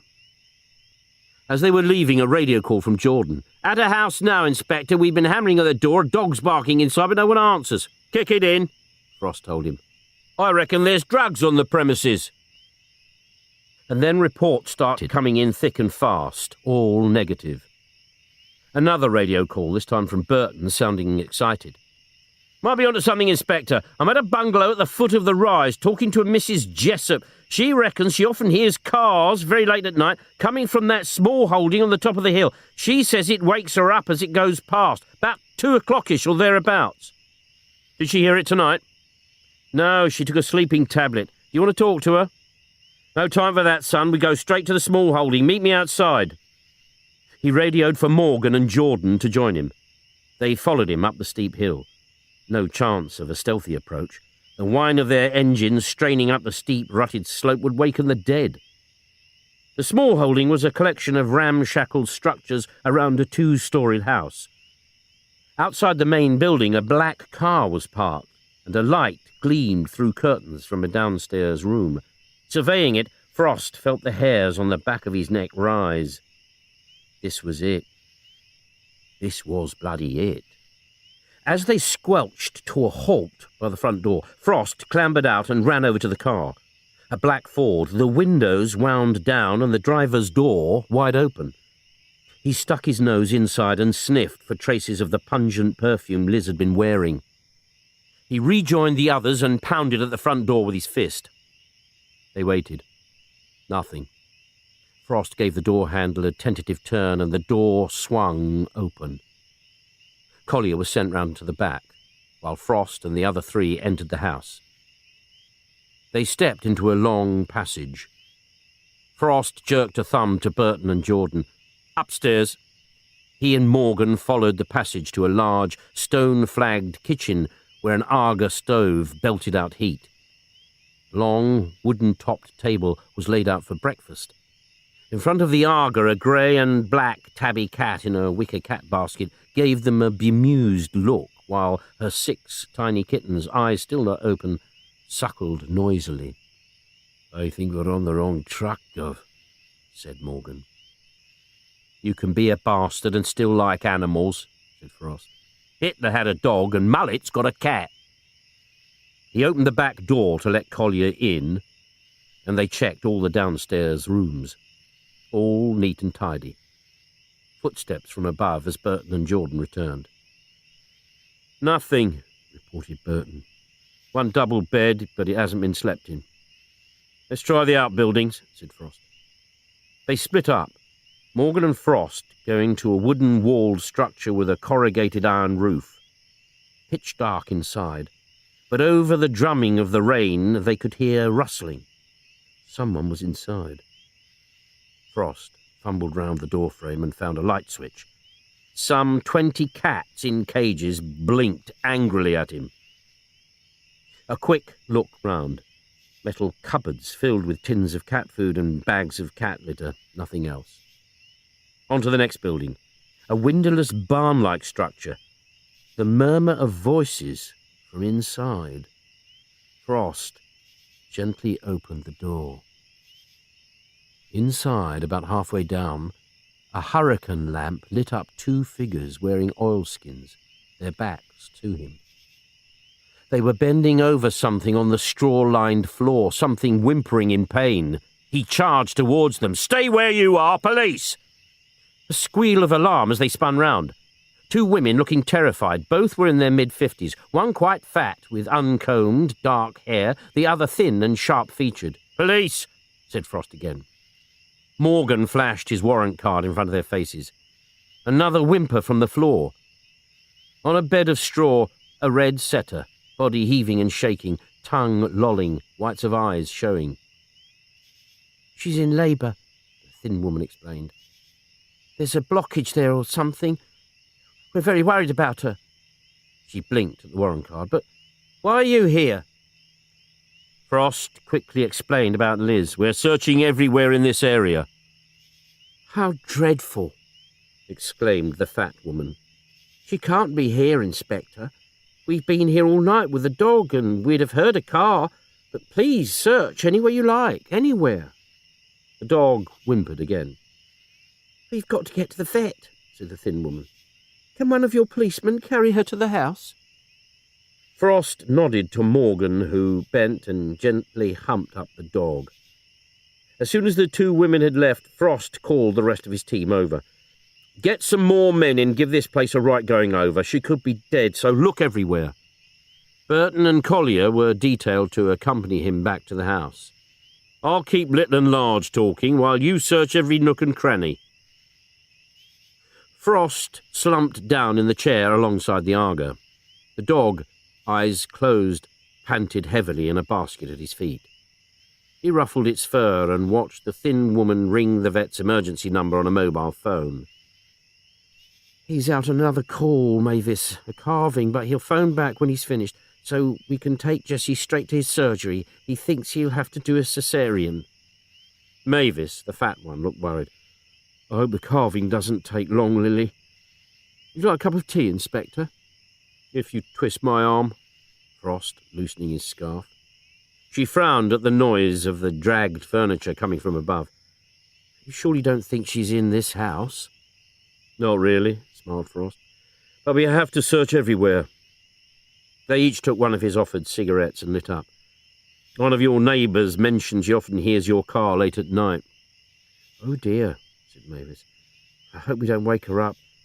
We're always having to dash off to the vets. We look after cats for the Cats Defence League, and animals seem to have a habit of being taken ill in the middle of the night." The cigarette was dangling from her lips, and Frost's eyes narrowed. He had seen her somewhere before. "All the doors and windows of your car were wide open as we drove up," said Frost. Mavis smiled and nodded. One of the cats made a mess inside. I'm hoping the smell has gone by now. An explanation for everything, thought Frost. Then suddenly his spirit soared. He remembered where he had seen the fat woman before. Their mobile phone chirruped. Mavis snatched it up. "The vet," she told the thin woman. "He wants us to bring the dog over." "I'll get someone to go with you," said Frost. They protested that it wasn't necessary, but he insisted. He called Burton down and drew him to one side. "Go with them to the vet's. Don't let them out of your sight for a second, and bring them straight back." He saw them out to the car, then dashed back to the house, just as Detective Sergeant Hanlon had returned from searching the outhouses. "Nothing, Jack, not a sniff." "Then we'll just have to sniff a bit harder, Arthur. Bring in everyone. I want every inch searched again. She's here, alive or dead. Lizzie's here, I'm bloody certain." Hanlon stared at him. "How can you be so sure?" "The fat tart. She works in the control room of Denton minicabs. Left her old man to live with her lady lover. That'll be Skinny Lizzie. I spoke to her at Denton minicabs, told her what we were investigating, but she never said a word about it today. She was hoping I wouldn't recognise her until they got Liz out of the way." He turned to Morgan. "Could Fatty Arbuckle have been driving the cab that picked Liz up?" "Could have been, Gov." "It was her. I'd stake my last packet of fags on it. They said they would have heard a car if it came to dump Liz, but we came up the hill in 2 motors and they pretended to be taken by surprise. They knew we were coming. They were ready for us." He rubbed his hands together briskly. "Get everyone in, Arthur. We are now going to search on the basis that Liz is definitely here, and we are definitely going to find her. Pull out cupboards, rip up floorboards, sieve the cat's flaming litter trays. Never mind the damage, just find her."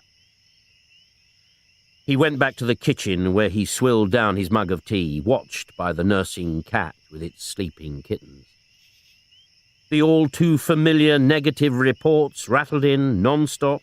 Nothing, nothing, nothing. His gloom returned. She was here. He knew she was here. But what was the bloody good of knowing if they couldn't find her? He stared through the window at the night sky. Already daylight was scratching at the edges. He was sucking moodily on his 5th cigarette when Hanlon returned, looking as dejected as Frost. "We've torn the place apart, Jack. She isn't here." Frost scrubbed weariness from his face with his hands.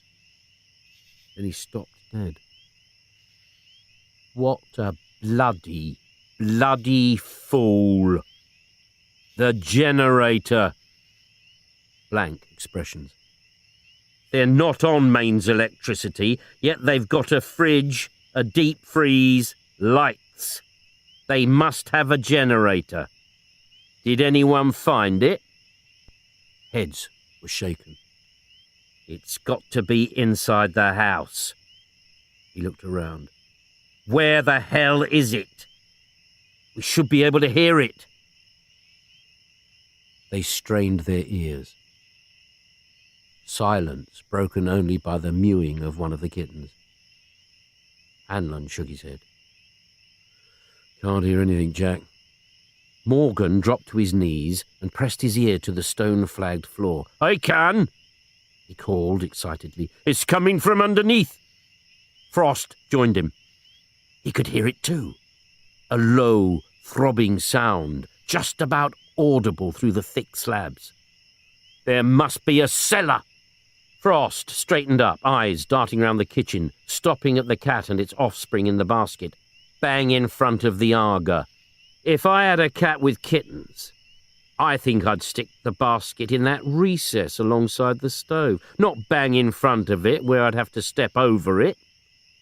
He tugged at the blanket on which the basket rested, sliding it with the cat and kittens to one side. Bingo! The blanket had been covering a wooden trapdoor. Morgan heaved it open. Wooden steps led down to darkness. Frost fumbled and found a light switch. A large cellar stretching the length of the kitchen. In one corner, a diesel-powered generator throbbed away. Up against one wall was a single bed with a mattress and pillow. Frost sniffed the pillow. Perfume. Liz's perfume. She had been here on this bed. He thudded up the wooden steps and yelled to the men outside, "She's been here! Search again!" She had to be somewhere near. The two women would have spotted the police and would have had to get Liz out of the house quickly. She had to be within walking distance, but there was no trace of her. He saw Burton's headlights and the sound of a car straining up the hill, and went into the kitchen to wait for the women. Burton was in first, carrying in an exhausted-looking red setter bitch in its basket. "Mother and kid's doing fine," he announced proudly.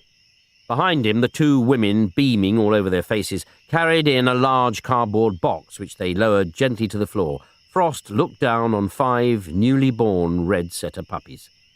"Panic over," smiled Lily. "Jessie didn't need a cesarean after all." The smile abruptly froze on her face. With his foot, Frost was slowly pushing the cat's basket to one side. The two women watched as if hypnotized. "We've found the cellar," said Frost grimly. The thin woman shot a warning glance to Mavis, clicked her smile back on and turned to Burton. "Put the basket there, please." She indicated the recess by the Aga. "They must be kept warm." "I said we found the cellar," repeated Frost. The two women busied themselves putting the puppies in the basket with their mother. "There's nothing down there," said Mavis in a matter-of-fact voice. "Just a spare bed and the generator. No one could have gone down there without our knowledge." She held out a puppy to Frost. "Isn't he a little darling?" "Don't sod me about," snapped Frost. "Where is the woman police officer you brought here tonight?" Mavis gave him a look of puzzled innocence. "We haven't been out at all tonight, Inspector. How could we pick anyone up?" "You're a lying bitch," snapped Frost. The thin woman came forward. "Inspector, I appreciate you are concerned about your colleague, but you are wrong if you think she is here. We know nothing about her. I give you my word." The word of a bitch who tortures and kills, thought Frost. So where the hell is Liz? Creased his face in thought. The women would have to get her out of the house bloody quickly. Where could they hide her? And then it hit him. "Of course," he exclaimed, "a bloody course. The one place they hadn't looked. And it was so flaming obvious, the boot of the car. What a prat he was. The car doors had been left wide open, and he hadn't thought of looking in the boot." He held out his hand. "Your car keys, please." Mavis nestled the puppy next to its mother, then dug deep in her coat pocket. Frost hurried out with the keys, but he didn't like the relieved look which had returned to both the women's faces. The boot was empty. He was now at the brink of utter despair. "Did you let either of them out of your sight, even for a bloody second, when you went to the vet's with them?" "No," said Burton. Frost raised his head and swore bitterly. "Shit, shit, shit! Tell me exactly what happened." "We drove to the vet's." "Who drove?" "The skinny bird. I was in the back with Fatty and the dog. When we got to the surgery, the lights were on inside and the main door was open. It was peeing with rain, so she drove the car right up to the surgery door. I humped the dog out. The fat one came in, the vet's with me while the other woman parked the car." Frost's eyes glinted. "She parked the car? Where?" "The parking area, just round the back of the surgery." "She'd have to walk back through the peeing rain. Why didn't she leave the car where it was?" Burton frowned. "I don't know, but she was only out of my sight for a minute or so." "That's all she'd flaming well need, to drag Liz out of the boot, hide her somewhere, and when we'd left, go back and pick her up again." Burton stared at him. "Do you think she's still alive?" "I hope so, son. I bloody hope so." He quickly briefed the others, then jerked a thumb at the two women. "You're coming with us!" He hustled them into his car, where they sat pressed together in the back seat, gripping the armrests tightly as Morgan drove at speed down the bumpy incline. At the vet's, now in darkness, Morgan swung the car into the rear car park and braked violently. He and Frost were out, shoulders hunched against the driving rain as the following cars skidded to a halt behind them. Frost opened the passenger door and leant in. The two women smiled up at him, seemingly not in the least concerned. "We're going to find her anyway, so why not speed things up and tell us where she is?" Mavis oozed with sincere concern. "If we knew, Inspector, don't you think we would say?" He slammed the car door and turned to meet the others. "Where do we start?" asked Burton. He surveyed the empty expanse of the car park, putting himself in the place of the skinny woman who would have been frantically searching for somewhere to hide the body in the boot. "It's got to be somewhere near." He screwed his eyes against the stinging rain. Then he smiled. The skinny bitch wouldn't have had the strength nor the time to hump her far. She'd just drag Liz out of the boot and dump her. He pointed to the long, wet, straggling grass just beyond the low chain-link fence forming the perimeter of the car park. "She's over there." No one had any confidence in him anymore. They slouched across and did a half-hearted search. It was Jordan, yelling and waving frantically, who found her. "Over here!" He was shuffling off his greatcoat to cover her as they reached him.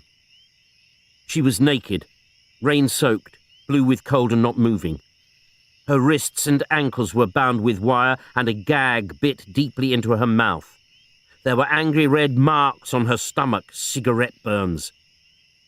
Next to her was a plastic carrier bag. Frost dropped to his knees in the muddy ground and felt for a pulse. He could have cried with relief. She was still alive.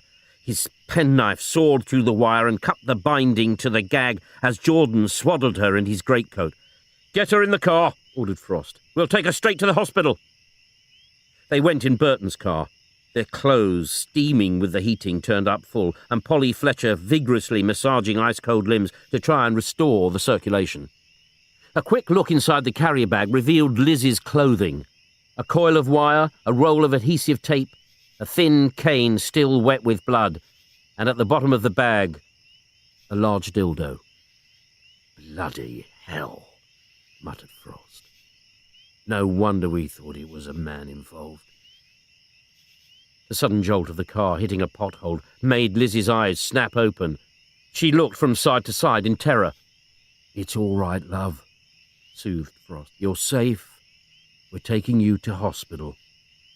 She stared at him, then shook her head violently, muttering something he had to bend his head closer to hear. "What was that, love?" Her teeth were chattering as she forced the words out. "I don't want to go to hospital." WPC patted her arm. "We want the doctor to examine you." "No!" She struggled to sit up. "I don't want to go to hospital. I don't want to be examined." Near hysterical, she leant over and tried to reach the door handle. Her voice was shrill and insistent. "Stop the car! I'm not going to the hospital!" All right, murmured Frost, gently restraining her.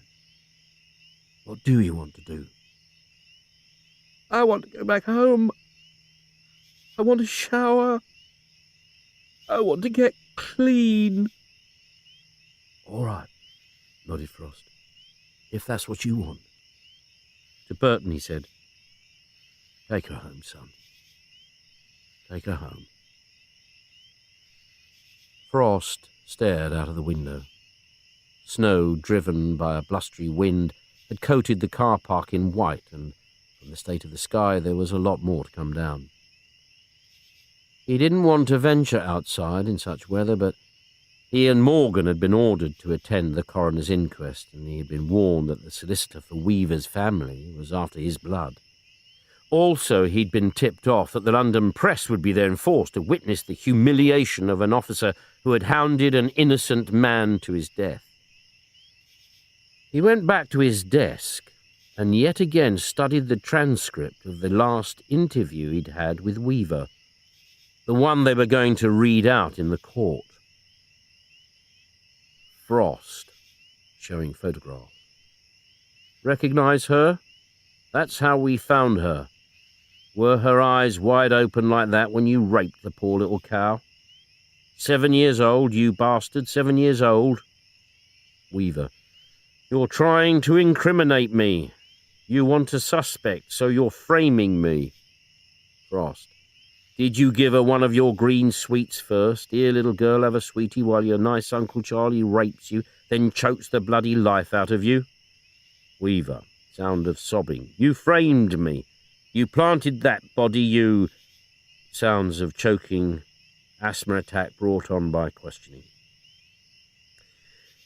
He was aware of Morgan's chin digging into his shoulder as the DC read the transcript with him. Doesn't read too good, does it, Gov? Thanks, Taff, grunted Frost, pushing the transcript back into its folder. You've cheered me up no end. He was missing something.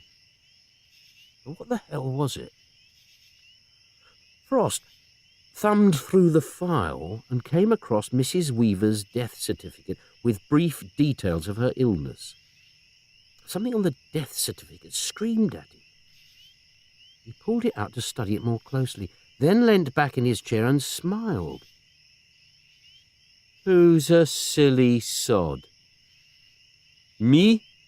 Answered Morgan cheerfully. Apart from you, Taff, me. I'm the silly sod.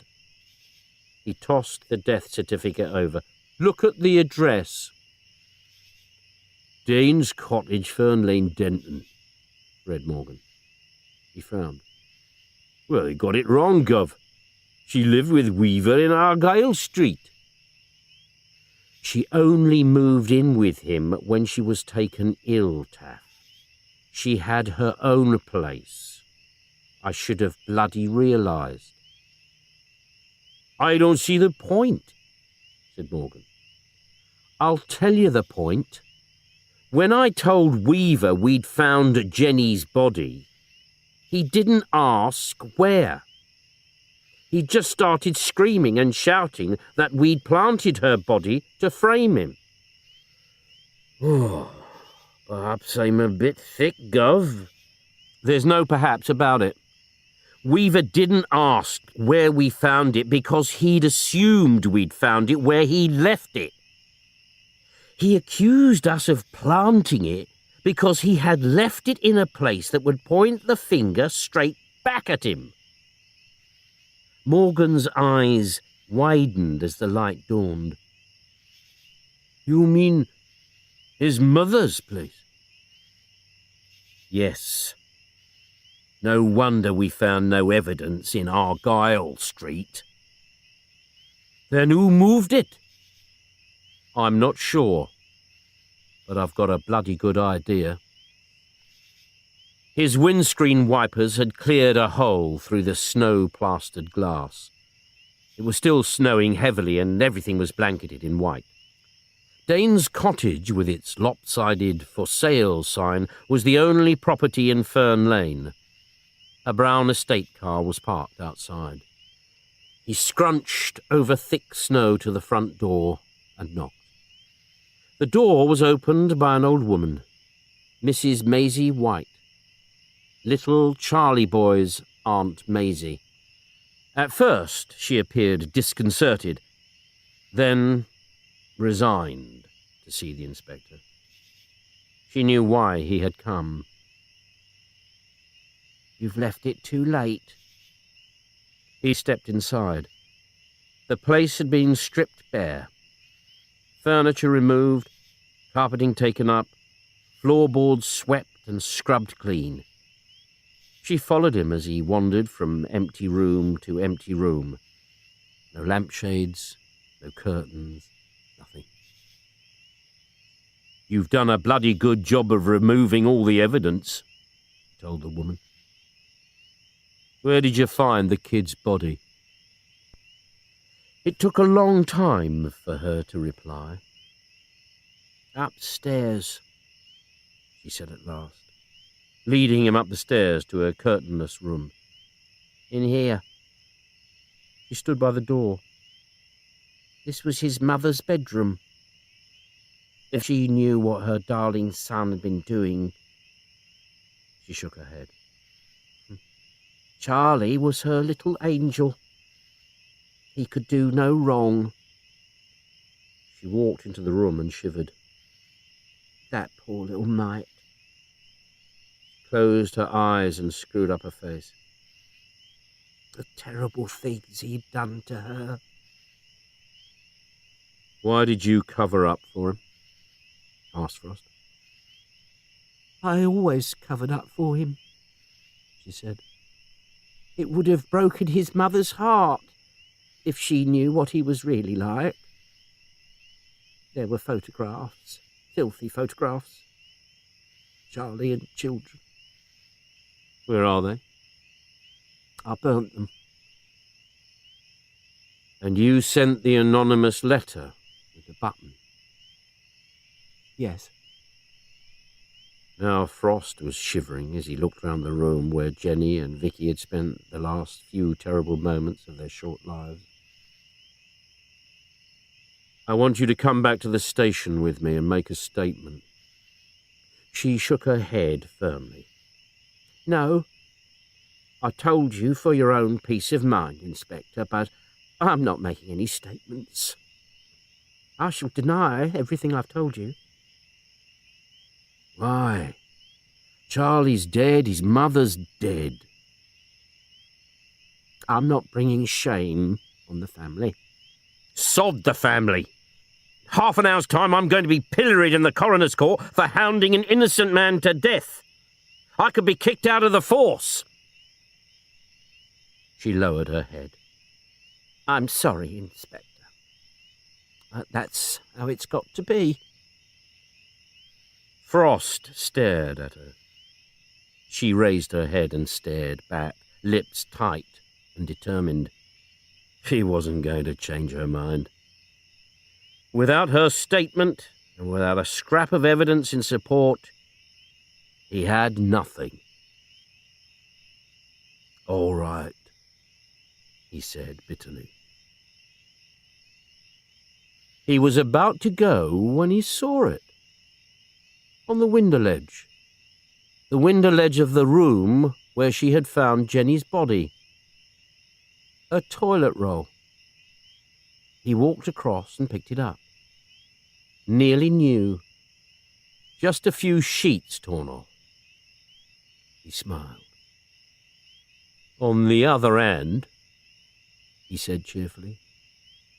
Outside it was now blowing a blizzard. He was going to be very late for the inquest. But he didn't care. I hope you enjoyed this wonderful radio play. Thank you for listening. ahomespunhobby.com is an e-commerce store that sells craft kits, mostly known for diamond painting kits of old masters. Most kits are for advanced diamond painters, but you will find a few for beginner and intermediate diamond painters as well. Visit ahomespunhobby.com and discover diamond painting today.